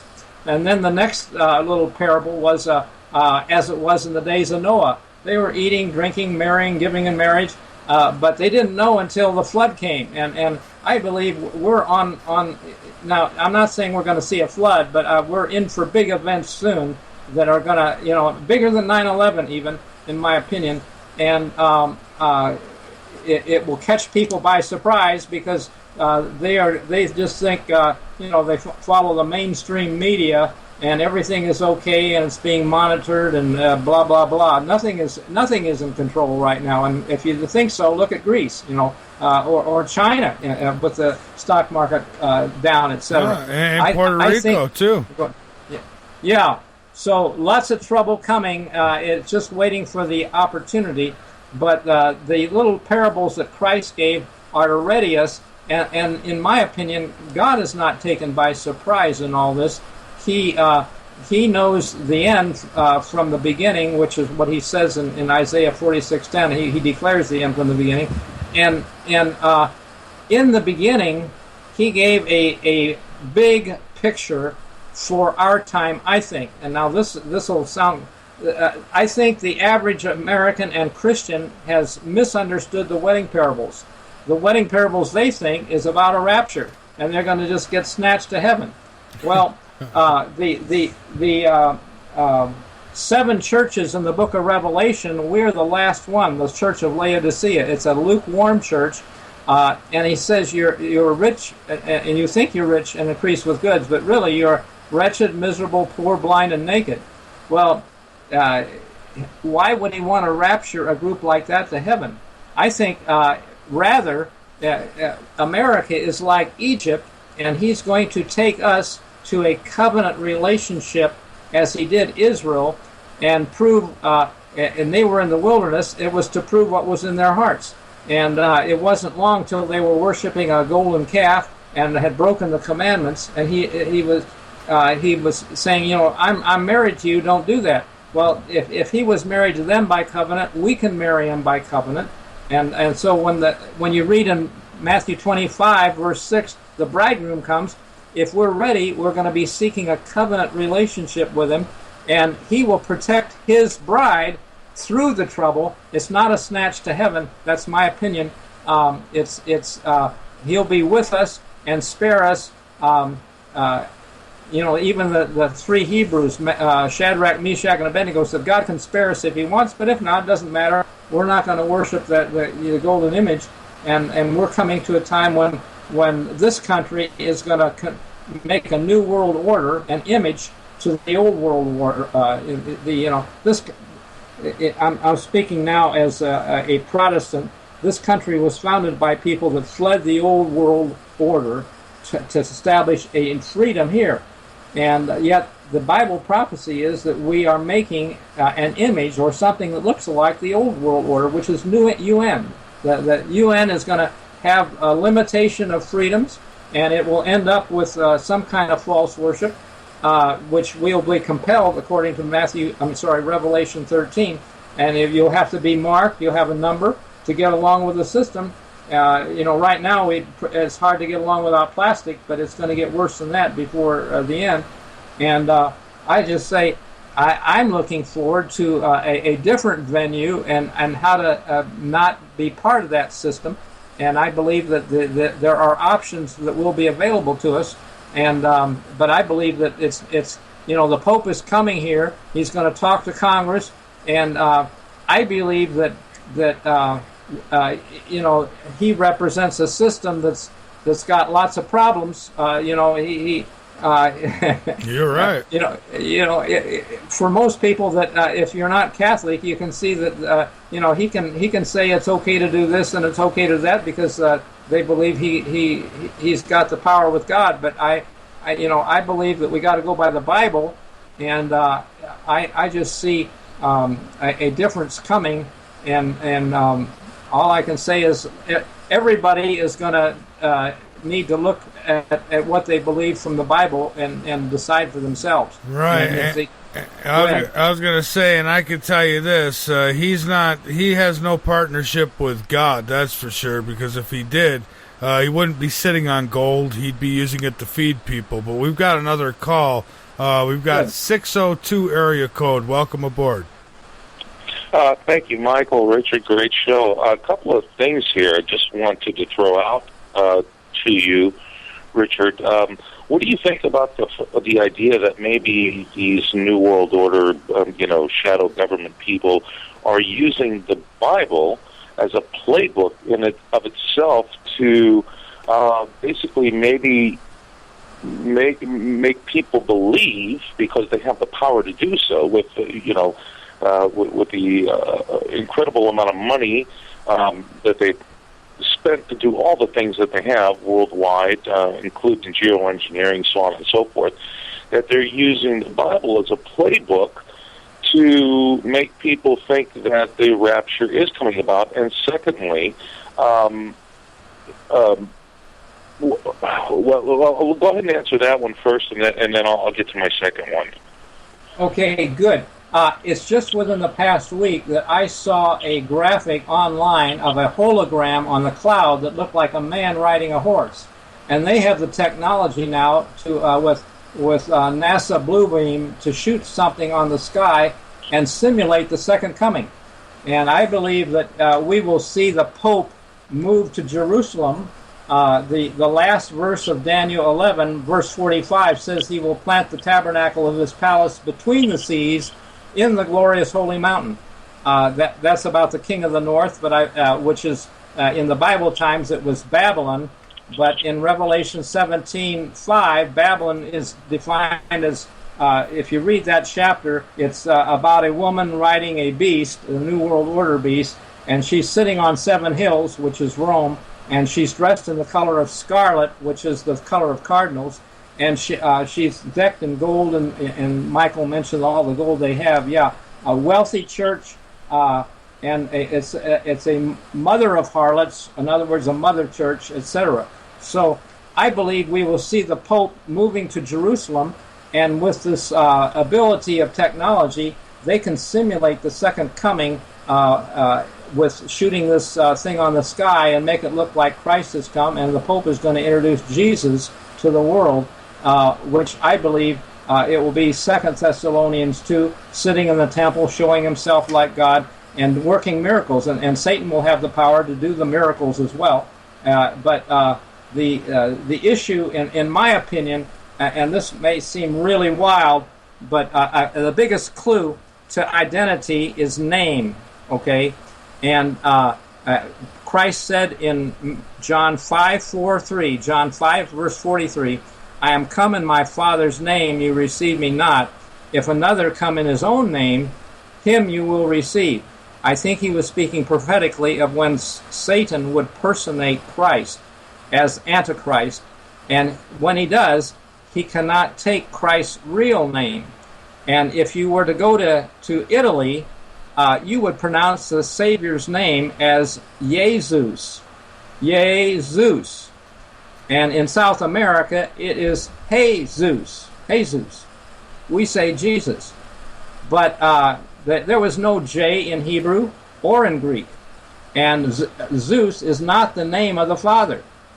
Zeus was the savior name of Greek mythology who saved everybody in their sins. They didn't even have to repent. But Yeshua is a Hebrew name. It's the name of the Savior. It is encoded. They've discovered it in equidistant letter sequencing. You've heard of the ELS Bible code, the guy that found that Rabin was going to be killed before he was killed. Yeah, well, I'm familiar. Yes. That same Bible code has found Yeshua linked to every messianic prophecy in the Bible, even from the very first verse where it says, in the beginning God created the heaven and the earth. If you start with the first yod and you jump every 500 and some letters, it spells Yeshua Yakol, which means he has the power to create. And so I believe that when Satan comes to personate him, he cannot take the real name. He will take the Zeus name or Zeus derivatives. And he will be introduced by the Pope from Jerusalem. But I don't plan to be deceived by that, even though it says all the world will probably be deceived, by the miracles that he can do, etc. Well, very good. And I guess my second question would be: is the prophecies of Fatima? Can you speak on that? And do you have a little more insight? Because everybody has tried to guess what the third secret of Fatima has been, but there has been no real revelations on that. Do you have any insight to that at all, and what you may think that third secret may be? I really do not, but I do see that it is interesting that both the Catholic religion and the Muslim religion, Fatima is important, and Mary is important in both religions. And actually, the Catholics, the Vatican strategized to get control of Jerusalem by using Muslims. Initially, they were to make war against the Jews and the Protestants and then turn Jerusalem over, but then they did not turn Jerusalem over to the Vatican, so then they had the Holy Wars to fight those infidel Muslims. And but the Muslim religion has Fatima as big, just like the Catholic. There's similarities because they mentored a Catholic woman, Khadijah, who turned out to be his, Muhammad's wife, mentored him, and the similarities in the religion are partial. I'm sorry I don't know your answer to your question, but I just wanted to bring that in as a background. I do believe that a converted Jesuit by the name of Alberto Rivera said the Pope wants Jerusalem, and he will probably move there. All right, well, thank you very much. I'm just going to keep listening. Great show. Thanks for taking my call. All right. Thank you. Thank you for your call. I appreciate it. And if anybody else wants to call in, you're more than welcome to do so. 803-317-2264. Unlike a lot of other shows, we don't just cut you off. We actually let you talk to the guests. So as long as you're respectful. If you get disrespectful, you're gone. But we don't get a lot of that, Doctor. We get a lot of great, intelligent people who usually call in and like to talk about these things. So I guess at this point, I've always said that if there is an Antichrist, then it would be many, and it would be the UN. I always thought that's where it would stem from. So you would agree then? I do believe that the UN is the image beast to the old world order, but the Pope will be in charge somehow of religious practices, and that's why it will really look like the old world order, because with the same type of leadership behind it. And I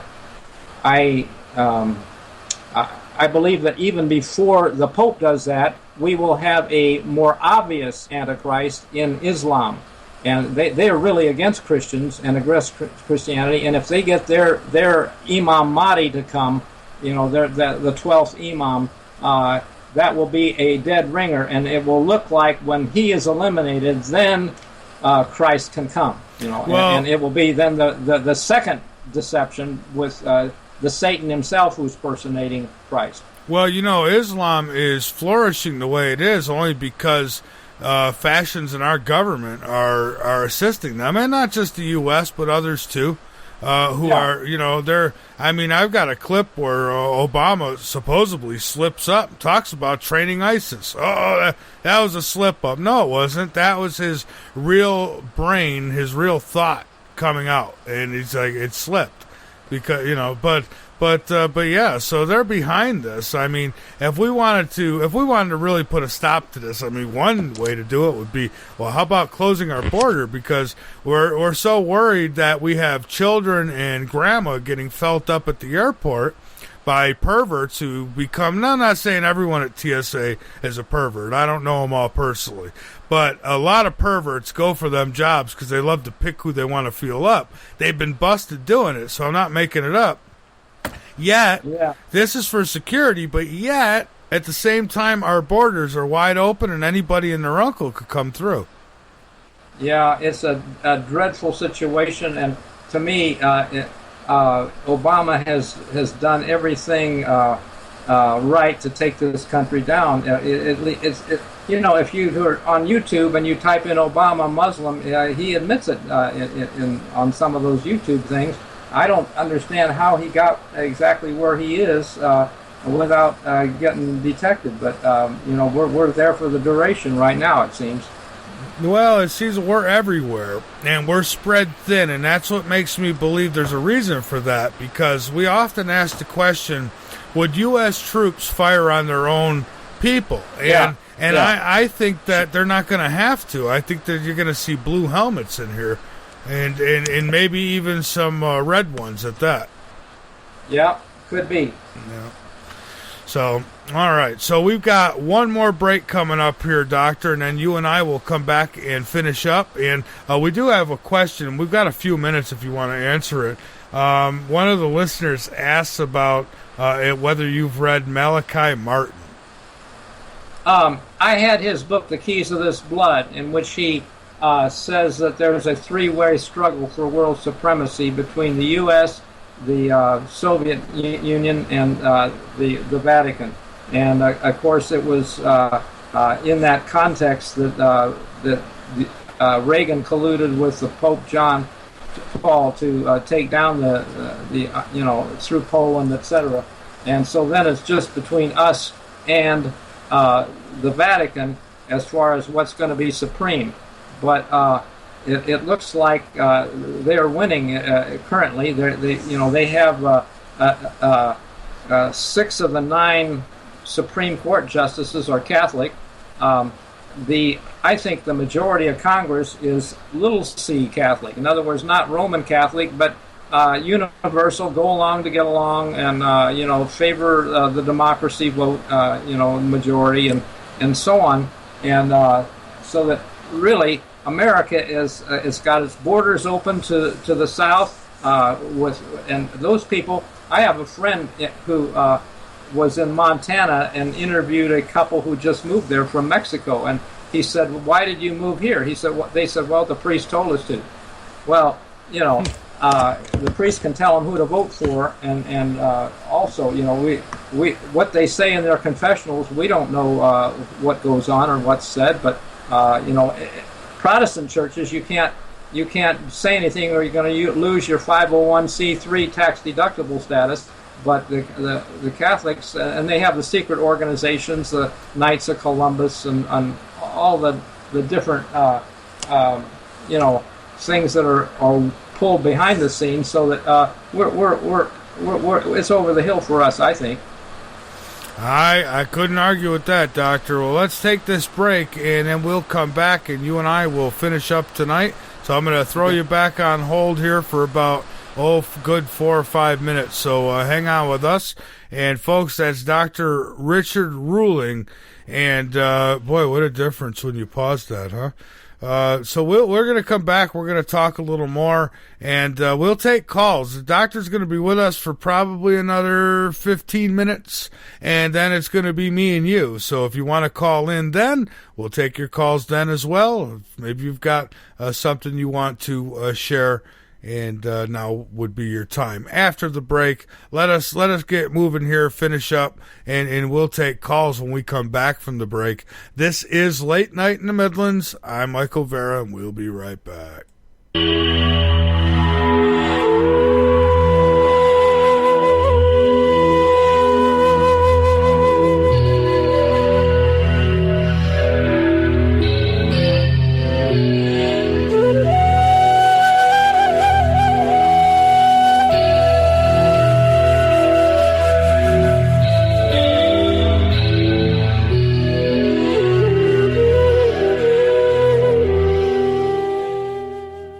The L&M Radio Network offers a moderated chat room at www.latenightinthe.midlands.com. Just click the chat and listen page from the drop-down menu at the top of any page on the website, or click the Listen Live button at the top of the homepage at www.latenightinthe.midlands.com.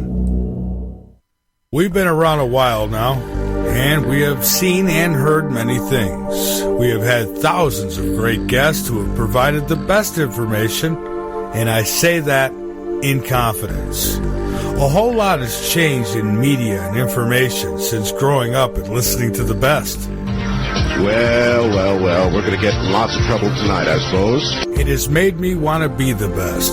You see, in the last decade, we have seen our police become our military, and man-made deadly viruses unleashed on the public. Coming up in the news, another case of Ebola at a Texas hospital. And should Rochester police officers have body cameras? Those stories and more on the way. All this after we were told that Middle Eastern men hijacked planes and waged war on we the people. Obviously a major fire there, and there has been some sort of explosion. We don't fully know the details. There is one report, as of yet unconfirmed, that a plane has hit of the World Trade Center, and you can see that there is smoke there coming out of at least two sides of the building. And despite some calling me a conspiracy theorist, even mainstream media cannot hide what I have been saying for the last few years, and it is now coming to be. We are seeing the setup of World War III, and a lot of it has to do with the oil prices. Oil is just a small part, but more of an illusion for you and I to talk about than the truth, because free energy is real, and if I know it, so do they. So you see, everything we have been telling you is not only seen by others who have broke free from the Matrix, but is happening right this minute and will soon be in a city or town near you. To start a third world war, either by stimulating the Muslim world into a holy war against the West, or by using China to cause global conflict, maybe both. The years after the millennium will see gathering conflict all over the world, to the point where the United Nations will be overwhelmed. So keep listening to media who wants to stall you, brainwash you, and load you up on half-truths while serving an agenda of their own or the cabal. And I was finally lucky today. I got through.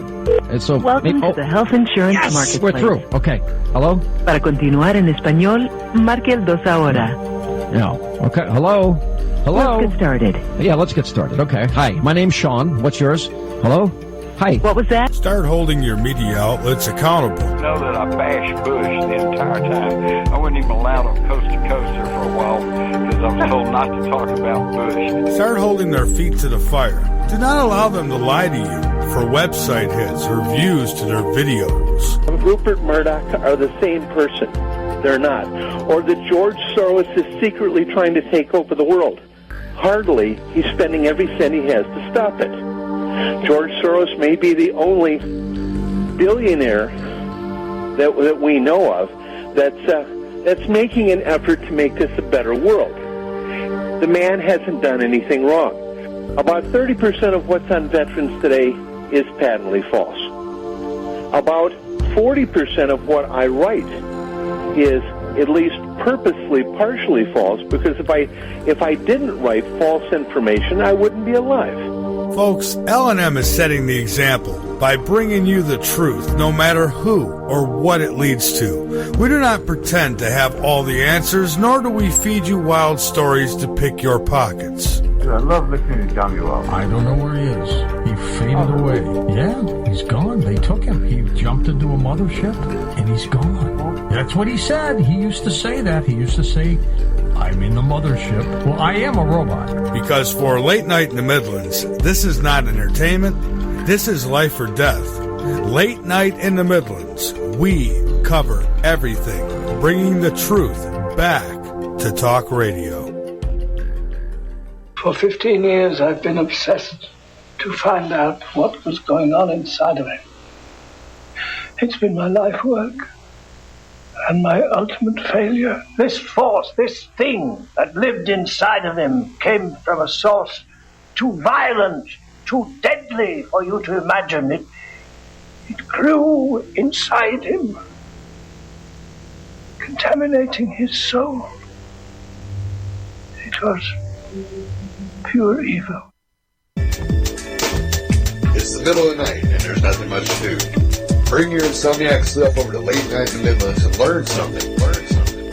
We've got every topic you can think of, with very little being off limits. Alien abductions, government corruptions, the stuff that's got your sleep disrupted. Come join the conversation tales and tune in to Late Night in the Midlands with your host, Michael Vera.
doing now? One love light shining, hopeless in his dreams. How you do, how you do, how you do, how you do, how you doing now?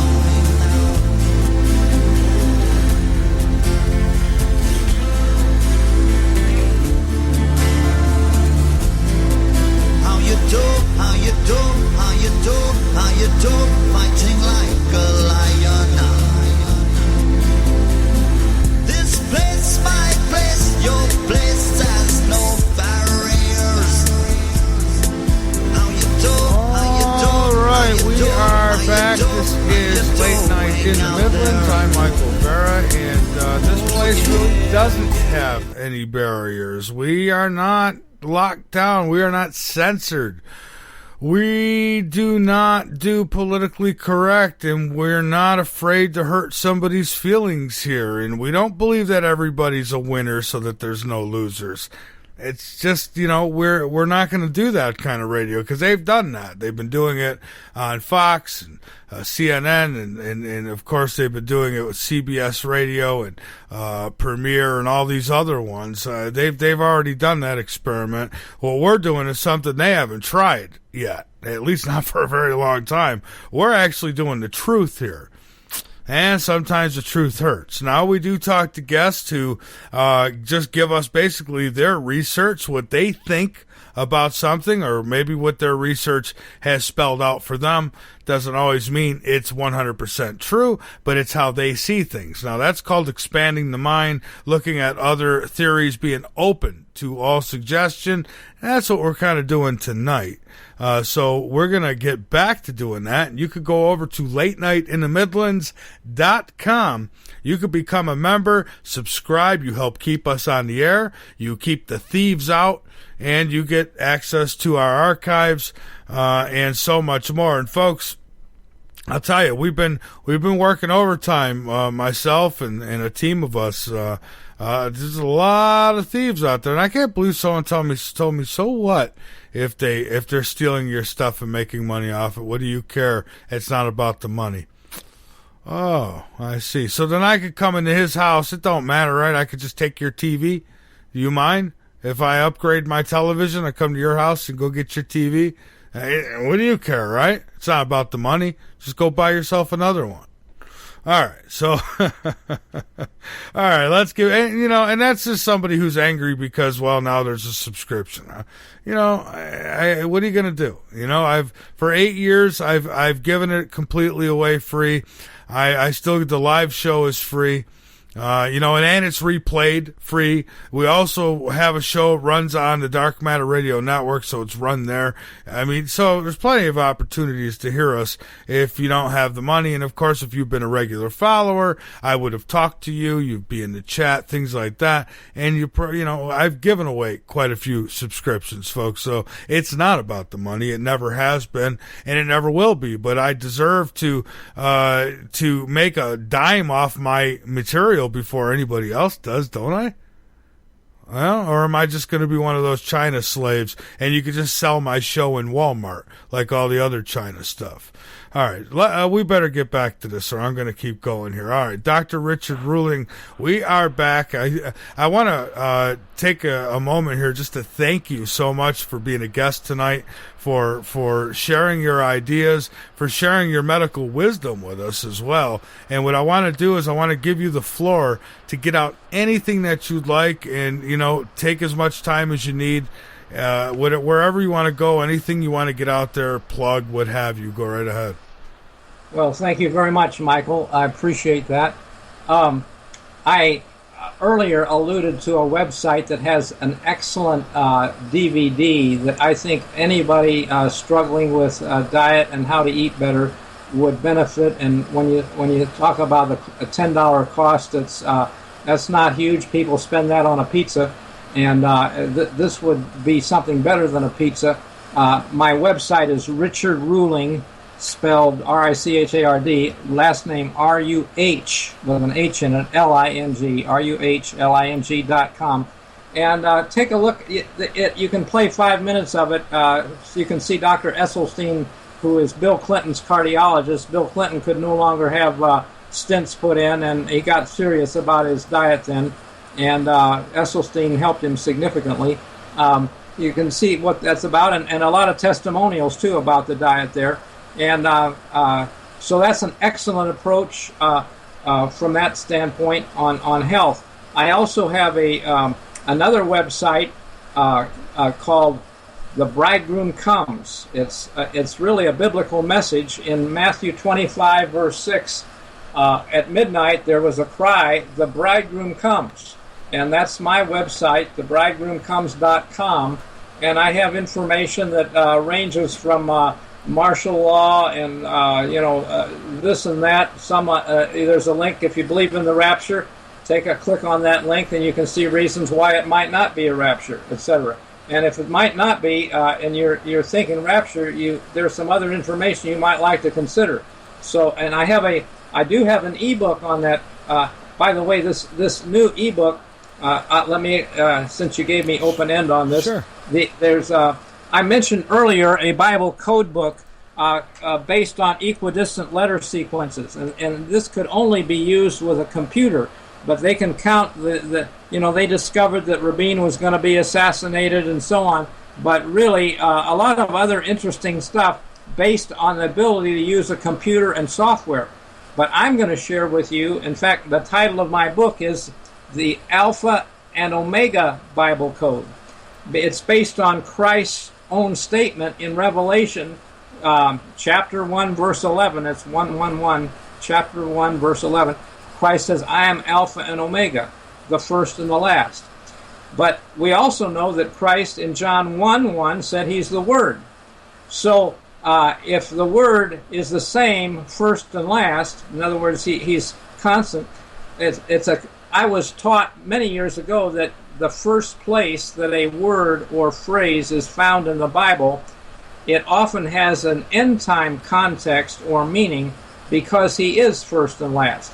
And I'll give you an example that I've already used. The bridegroom comes is a phrase that's at midnight.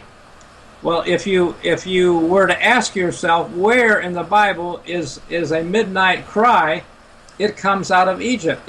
When they were ready to leave Egypt, there was a cry at midnight because death fell on those Egyptians, and there was a midnight cry. But God came as bridegroom and took Israel to a covenant, and later said, "I'm married to you." See, that's the meaning of the wedding parables that we are not getting.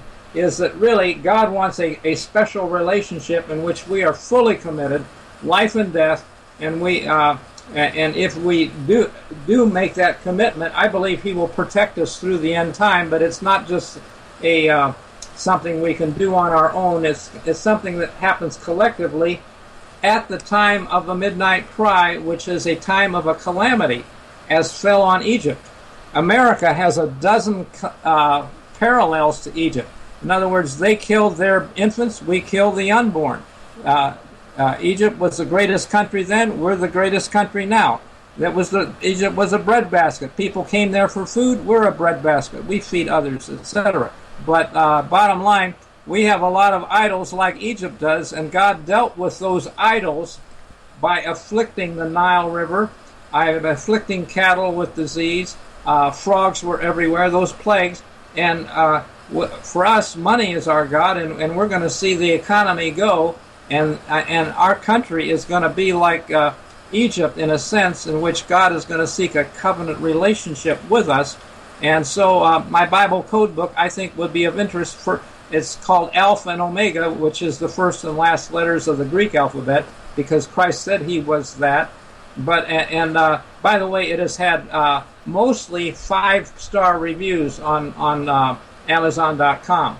And you could go to Amazon.com, books, Alpha and Omega, Bible Code, Richard Ruhling, and you can read the reviews.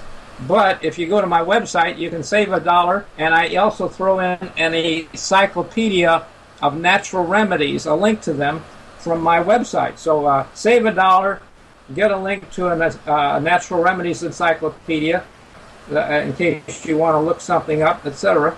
And my website is thebridegroomcomes.com. thebridegroomcomes.com. So that's my commercial telling about the book and the fact that a lot of interesting stuff. People have liked it, and I have about 7 reviews. 6 of them are 5-star reviews. That's not a lot, but I just finished the book about a week ago. So anyway, thank you. All right, great. And just a couple more questions. I've got a question from one of our listeners who wants me to ask you what you might know about cannabis and the medical benefits there. Well, I have to say I really don't know, have not looked into it a lot. I know that smoking it is not a very good thing. It does affect one's ability to form complex plans, and your get up and go, and your type A personality to accomplish things is affected adversely by smoking marijuana. I cannot speak for the benefits if a person needs pain relief or something, but ultimately, if you can live so that you know what's causing the pain and can get rid of that, it might be better than symptomatic. But I don't want to say it's all bad. I just say haven't looked into it greatly, but thank you for the question. All right, and last but not least, what do you see the next, or do you have an idea of what you think the next event will be, and what should people be doing right now? Okay, yeah. Good. I'm so glad you asked for that. I give a 5-star to that question. Specifically on June 26 or 7, when the Supreme Court announced same-sex marriage approval, it coincidentally happened to fall on the 9th day of the 4th Jewish month. Now, there's a best-selling book called The Harbinger, and it really is 9 different steps that all needed explanation. But I've got a 2-step Harbinger that only deals with the fact that when that happened in Jerusalem on the 9th day of the 4th month, they were out of bread. And I think the Supreme Court is out of bread, or the Word of God. And I think this country is in for judgment, and we will know it 1 month later. This is in Jeremiah 52, verse 12. The temple burned, and I'm not saying that the Supreme Court is the temple, but I believe that judgment may fall on July 27. An earthquake is what I think. An earthquake introduces the end times. Really, it's encoded in different ways, but in Joel 2, verse 10 and 11, there's an earthquake, and it says it's the day of the Lord. That's the end-time apocalyptic period. And so if you see an earthquake, I really believe that is the knock. When Christ says in Laodicea, to the Laodicean church in Revelation 3:20, I stand at the door and knock. If anyone hears my voice and opens the door, I'll come in. We like the idea that he's at the door of our hearts, and that's a genuine, legitimate meaning. But also that church where he knocked ended in an earthquake. They were lukewarm with materialism, as America is today, and I believe that the earthquake that comes will draw us to an end of the church. There are 7 churches, and they represent different groups around the world. Some under persecution, some that are have a first love, brand new Christians. Others that are lukewarm, so to speak. Western Christianity is largely that way. Well, I believe that what's coming, this earthquake, is going to draw this church period to a close, and we will go either towards the bride of Christ and make a covenant with him, or we'll end up in the harlots' camp with a great majority of people that are going to go along with the New World Order and go along to get along. And so I think this earthquake will be a watershed event. It was in Revelation 1 when John was startled and he heard the noise of a trumpet. He thought it was a great voice as of a trumpet. The Alpha and Omega code that I explain in my book, you go to where the trumpet is first found. It was Mount Sinai when the trumpet sounded and the mountain shook. So there was an earthquake. I believe John was startled, and I believe it may have been the same earthquake that ended the church of Laodicea. Laodicea was 70 miles away from John when he was on the island of Patmos. It was just across the waters. Well, 70 miles is not too far to feel an earthquake. And I believe he said, the angel said, write what you see, what you saw, rather, write what is, and write what is to come. And so it separates, the earthquake that's coming will separate the past from the present and the future. We will be opening the book of Revelation and into end times after that revelation, I think. So, great question. Let's wait and see. I've never had any dreams or visions, not sure that 100%, but I sort of expect it, because when the temple burned in Jeremiah 52 verse 12, it was the end of an era. And again, on the same date in 70 AD, when the temple burned, it was on that same date, the 10th day of the 5th Jewish month. So I think we're at the end of an era. I think we could see a big sign on July 27. If it's an earthquake, I believe we're into end times, and we will see economic collapse in the fall, almost 99% sure. But and martial law to follow. I see. And how big will that earthquake actually be?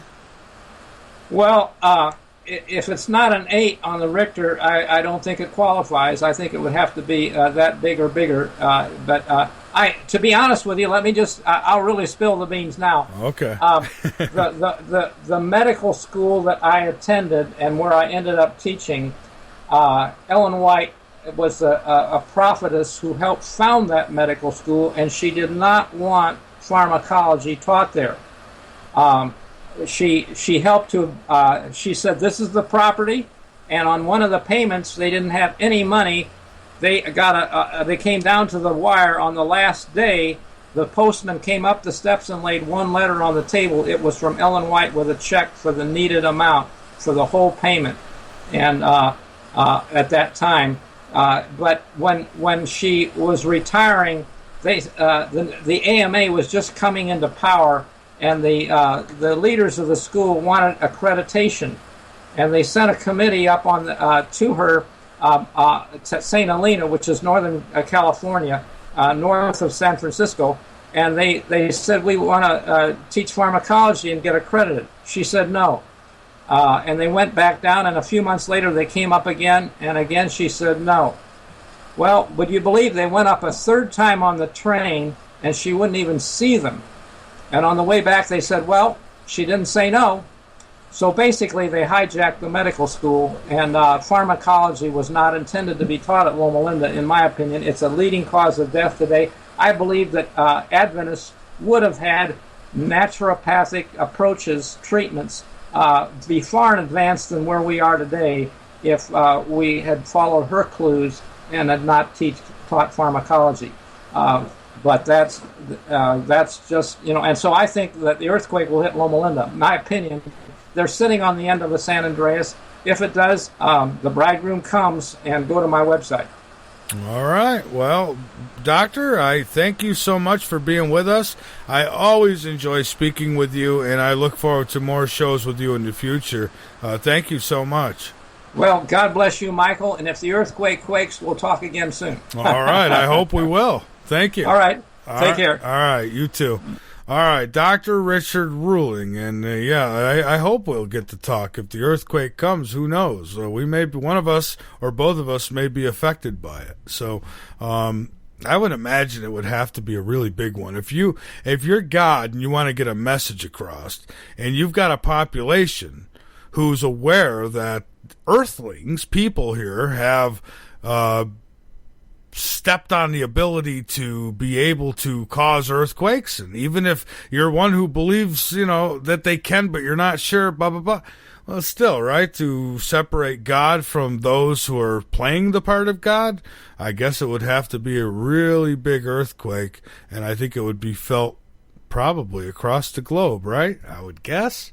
Maybe not. I don't know. Here's something I want you to listen to quick. It's a few minutes. This is from a priest. The last time I pulled this clip out of the closet, it was, I think it was probably 2009. So, but here it is. We were talking about biblical this and that. I thought that I'd go with this. Now, it's been a while since I've played it, so hopefully it is a good sounding clip. Here you go.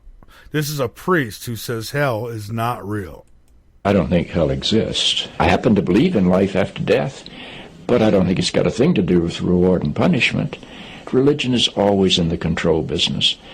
And that's something people don't really understand. It's in the guilt-producing control business.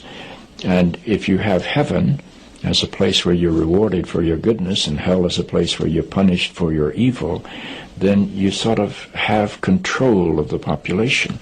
And so they create this fiery place, which has quite literally scared the hell out of a lot of people throughout Christian history. Mm-hmm. And it's part of a control tactic. But wait a minute, you're saying that hell, the idea of a place under the earth or somewhere where you're tormented for an eternity, is actually an invention of the church? I think the church fired its furnaces hotter than anybody else.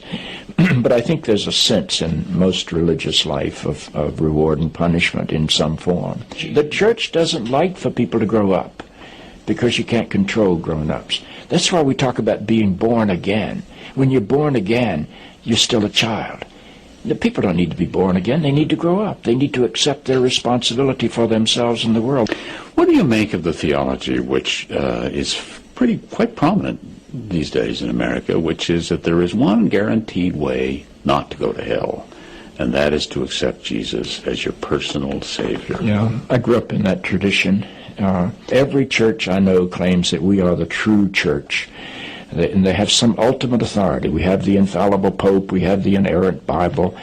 The idea that the truth of God can be bound in any human system, by any human creed, by any human book, is almost beyond imagination for me. I mean, God is not a Christian. God is not a Jew or a Muslim or a Hindu or a Buddhist.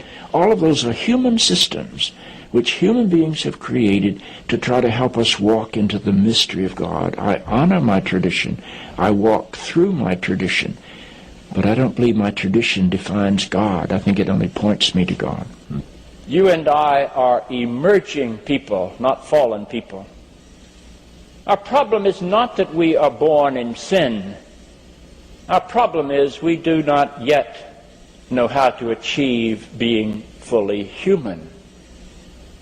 The function of the Christ is not to rescue the sinners, but to empower you and to call you to be more deeply and fully human than you've ever realized there was the potential within you to be. Maybe salvation needs to be conveyed in terms of enhancing your humanity rather than rescuing you from it. Life is a startling and wondrous experience. And eventually I think we're going to discover that God is unfolding through the life of our consciousness and our self-consciousness, and is not a parent figure up in the sky. But I believe because I'm related to something that is not bound by time and space, that I will share in whatever God's eternity is. All right, well, there it is, and that's a priest take. He was an active priest when he had that little interview, and so that's his take on it. And you know, I worked at a seminary. I didn't work for the seminary, but I used to work at a seminary. I was part of the maintenance and grounds crew there, and I had many discussions with many who were, you know, students at this facility and who were learning the religion, the you know, who were being told what everything meant in these books. And I had many discussions with those people, and some were impossible, while others, they were awake, they knew, but they were doing it because they wanted to get into it, because they wanted to, well, they wanted to throw their ideas in the pot. And now, were they able to do that once they got jobs and churches and things? Probably not. You know, could you imagine? I mean, put me in one of the big cathedrals and let everybody show up for what would be an average sermon at a Catholic church, but put me at the pew and let me talk to these people. And I bet a good deal of them would be angry. Probably within 10 to 15 minutes into it. They would be very angry. They would say that I was possessed by the devil, and I was, you know, I need to get Jesus in my heart. And I mean, they'd be really throwing out some accusations just because I think outside the box, and I look at things just a little differently. I certainly believe in a God. Of course I do. But I don't think that this energy bears the name God. I don't think this energy demands us to worship it. I don't think that this energy is going to reward the devil in hell by throwing me to the devil if I don't do what this God thinks I should do. I mean, so Satan's such a bad person, yet Satan gets rewarded by me being sent there because, I don't have faith. Look, God it's a power, it's an energy, it's a creator, it's a destroyer. It's not a man, it's not a woman, it's none of that. And I'm not saying that I'm right. You could be right. Maybe God is this old guy who sits in a cloud and has a pen and paper and he's taking names. I don't know.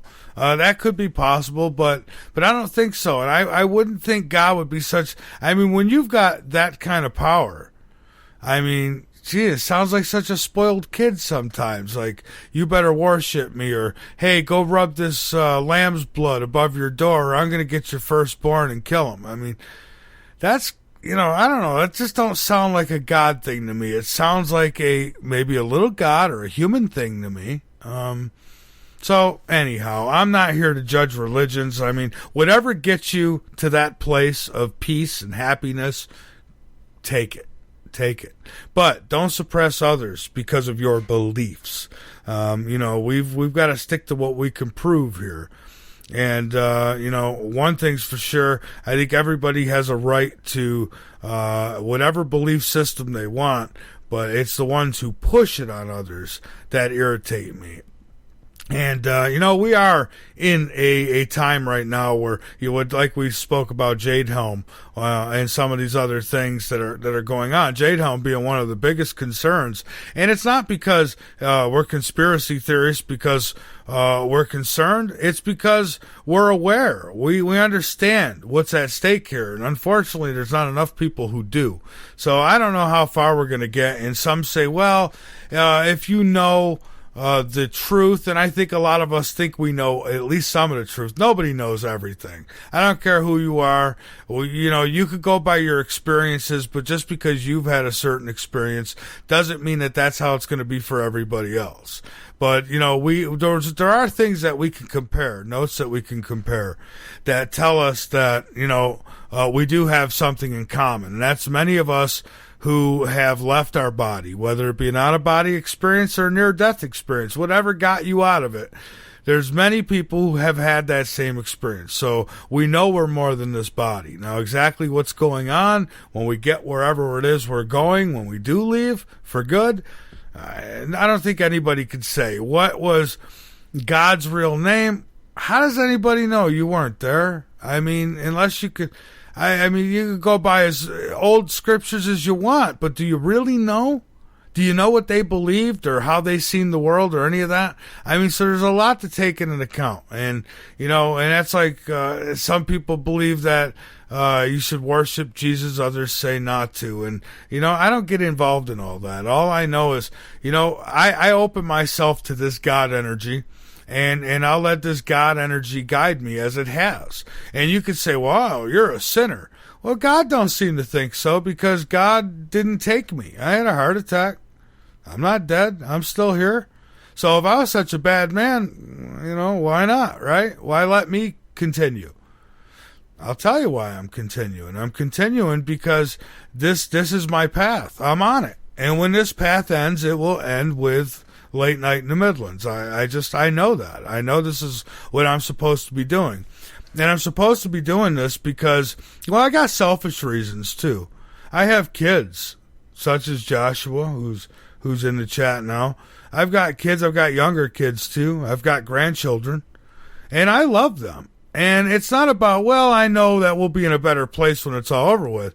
I don't want them to go through pain. I want them to have an experience. I want that experience to, that human experience, that lesson to be learned. I want them to have that opportunity. And that's why I do this. So, okay. Let's say, we're all going to go to a better place. Everything's going to be fine. There's nothing to worry about. Who cares?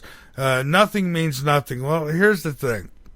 You know, money, yeah, it is just a piece of paper, and it is used to control and such, but we need it. You know, right now, when your landlord comes and knocks at the door and wants to rent, you know, tell the landlord that. Say, hey, money don't mean nothing. To hell with it all.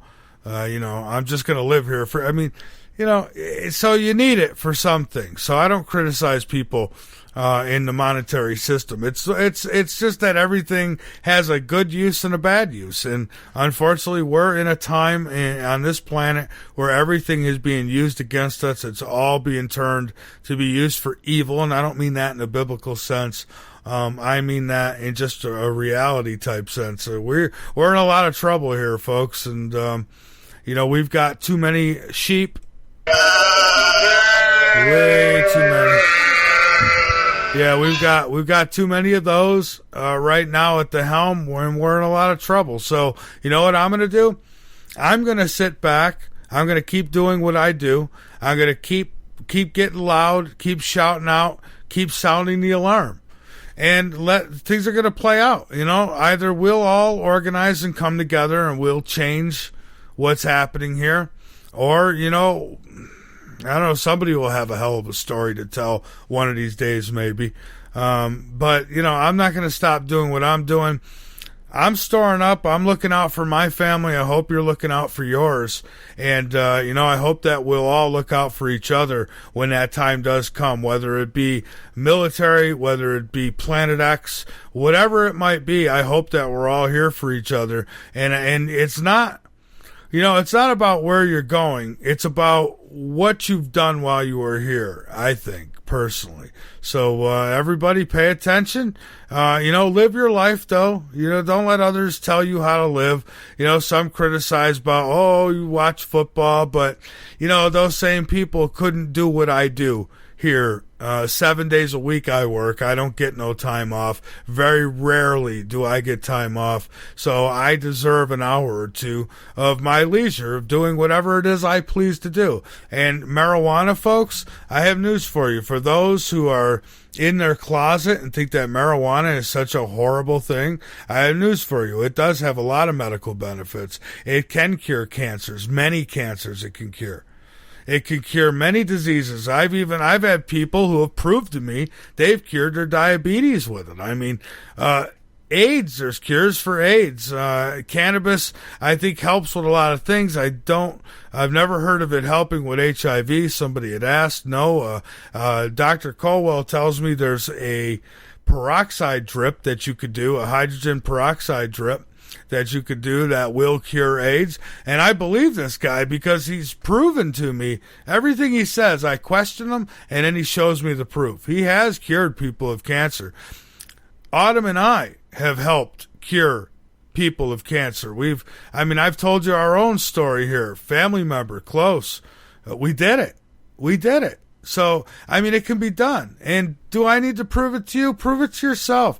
What do you got to lose? I mean, people will jump for chemo and radiation real quick. But you give them a natural remedy and, well, they want all kinds of proof. Prove it to me. Tell your doctor to prove to you that chemotherapy and radiation's curing cancer. Tell them to do that to you. Well, you won't, though, but you'll question everything else. And you know what? You should question everything. But I'm telling you, and not because I say it should you believe it. You should just go ahead and try it yourself. What do you got to lose? It works. Now, I've broken a lot of laws here tonight by saying that there's a cure for cancer because it is against the law to say that you can cure cancer. I can't cure it. You can cure your cancer. You can cure your cancer because Mother Earth provides us everything we need. That's why they're destroying it. They don't want us to have these things. They've got their own little seed banks. They've got their tunnels throughout the nation. In your country, too, not just mine. There's tunnels, there's underground bunkers, there's underground cities. They're growing food under the ground. They're growing food below the ocean now. They're doing all these things, and they're doing them for a reason. But they want you to feel real stupid when you ask the question of why they're doing this. When you say, well, why are they preparing and we know nothing about it? You know, we know very little about it. How come we haven't been directed where to go for for survival? They're not telling us to any of that. But, we're supposed to feel bad and feel like conspiracy theorists when we put these things together. And at one point, unfortunately, we're going to be right. And I'm not looking forward to that day, but it's going to come. I do want to say for our program director and station manager, Ira Robinson, thank you so much. Our webmaster, Jolene Robinson, for our chat moderators, thank you all.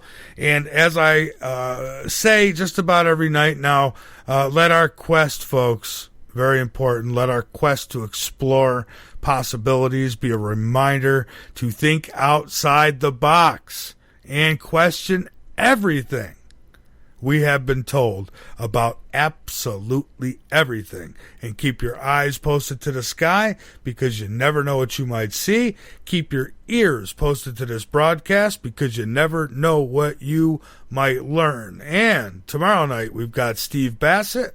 And shout out quick to our radio affiliates. Sorry I waited to the very end. The Dark Matter Radio Network, K98 Talk, and High Point Radio, the LNM Radio Network. You rock, and good night, everybody.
The internet will never be the same.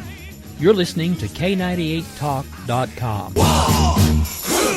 Good God, y'all. What is it good for? Absolutely. Let's get started again. When our water heater broke down last month, it was a nightmare. It took 5 hours for the plumber to show up, and he charged us a couple of $100 just to come out. Then it cost another $1,800 to put in the new water heater. By the time it was all said and done, I felt like I'd been taken. But what else could I do? The smartest thing you can do is get a home warranty from American Residential Warranty. Their home warranties pay to repair or replace all your major appliances when they break, and they will break, and at the worst possible time. Call American Residential Warranty right now for free information on home warranties starting at just pennies a day. Don't wait for your refrigerator to stop running or your ceiling fans to stop turning. Call American Residential Warranty right now. Ask how you can save up to 50% on washer and dryer coverage. Just call 1-800-513-6154. That's 1-800-513-6154. Again, 1-800-513-6154. Call now.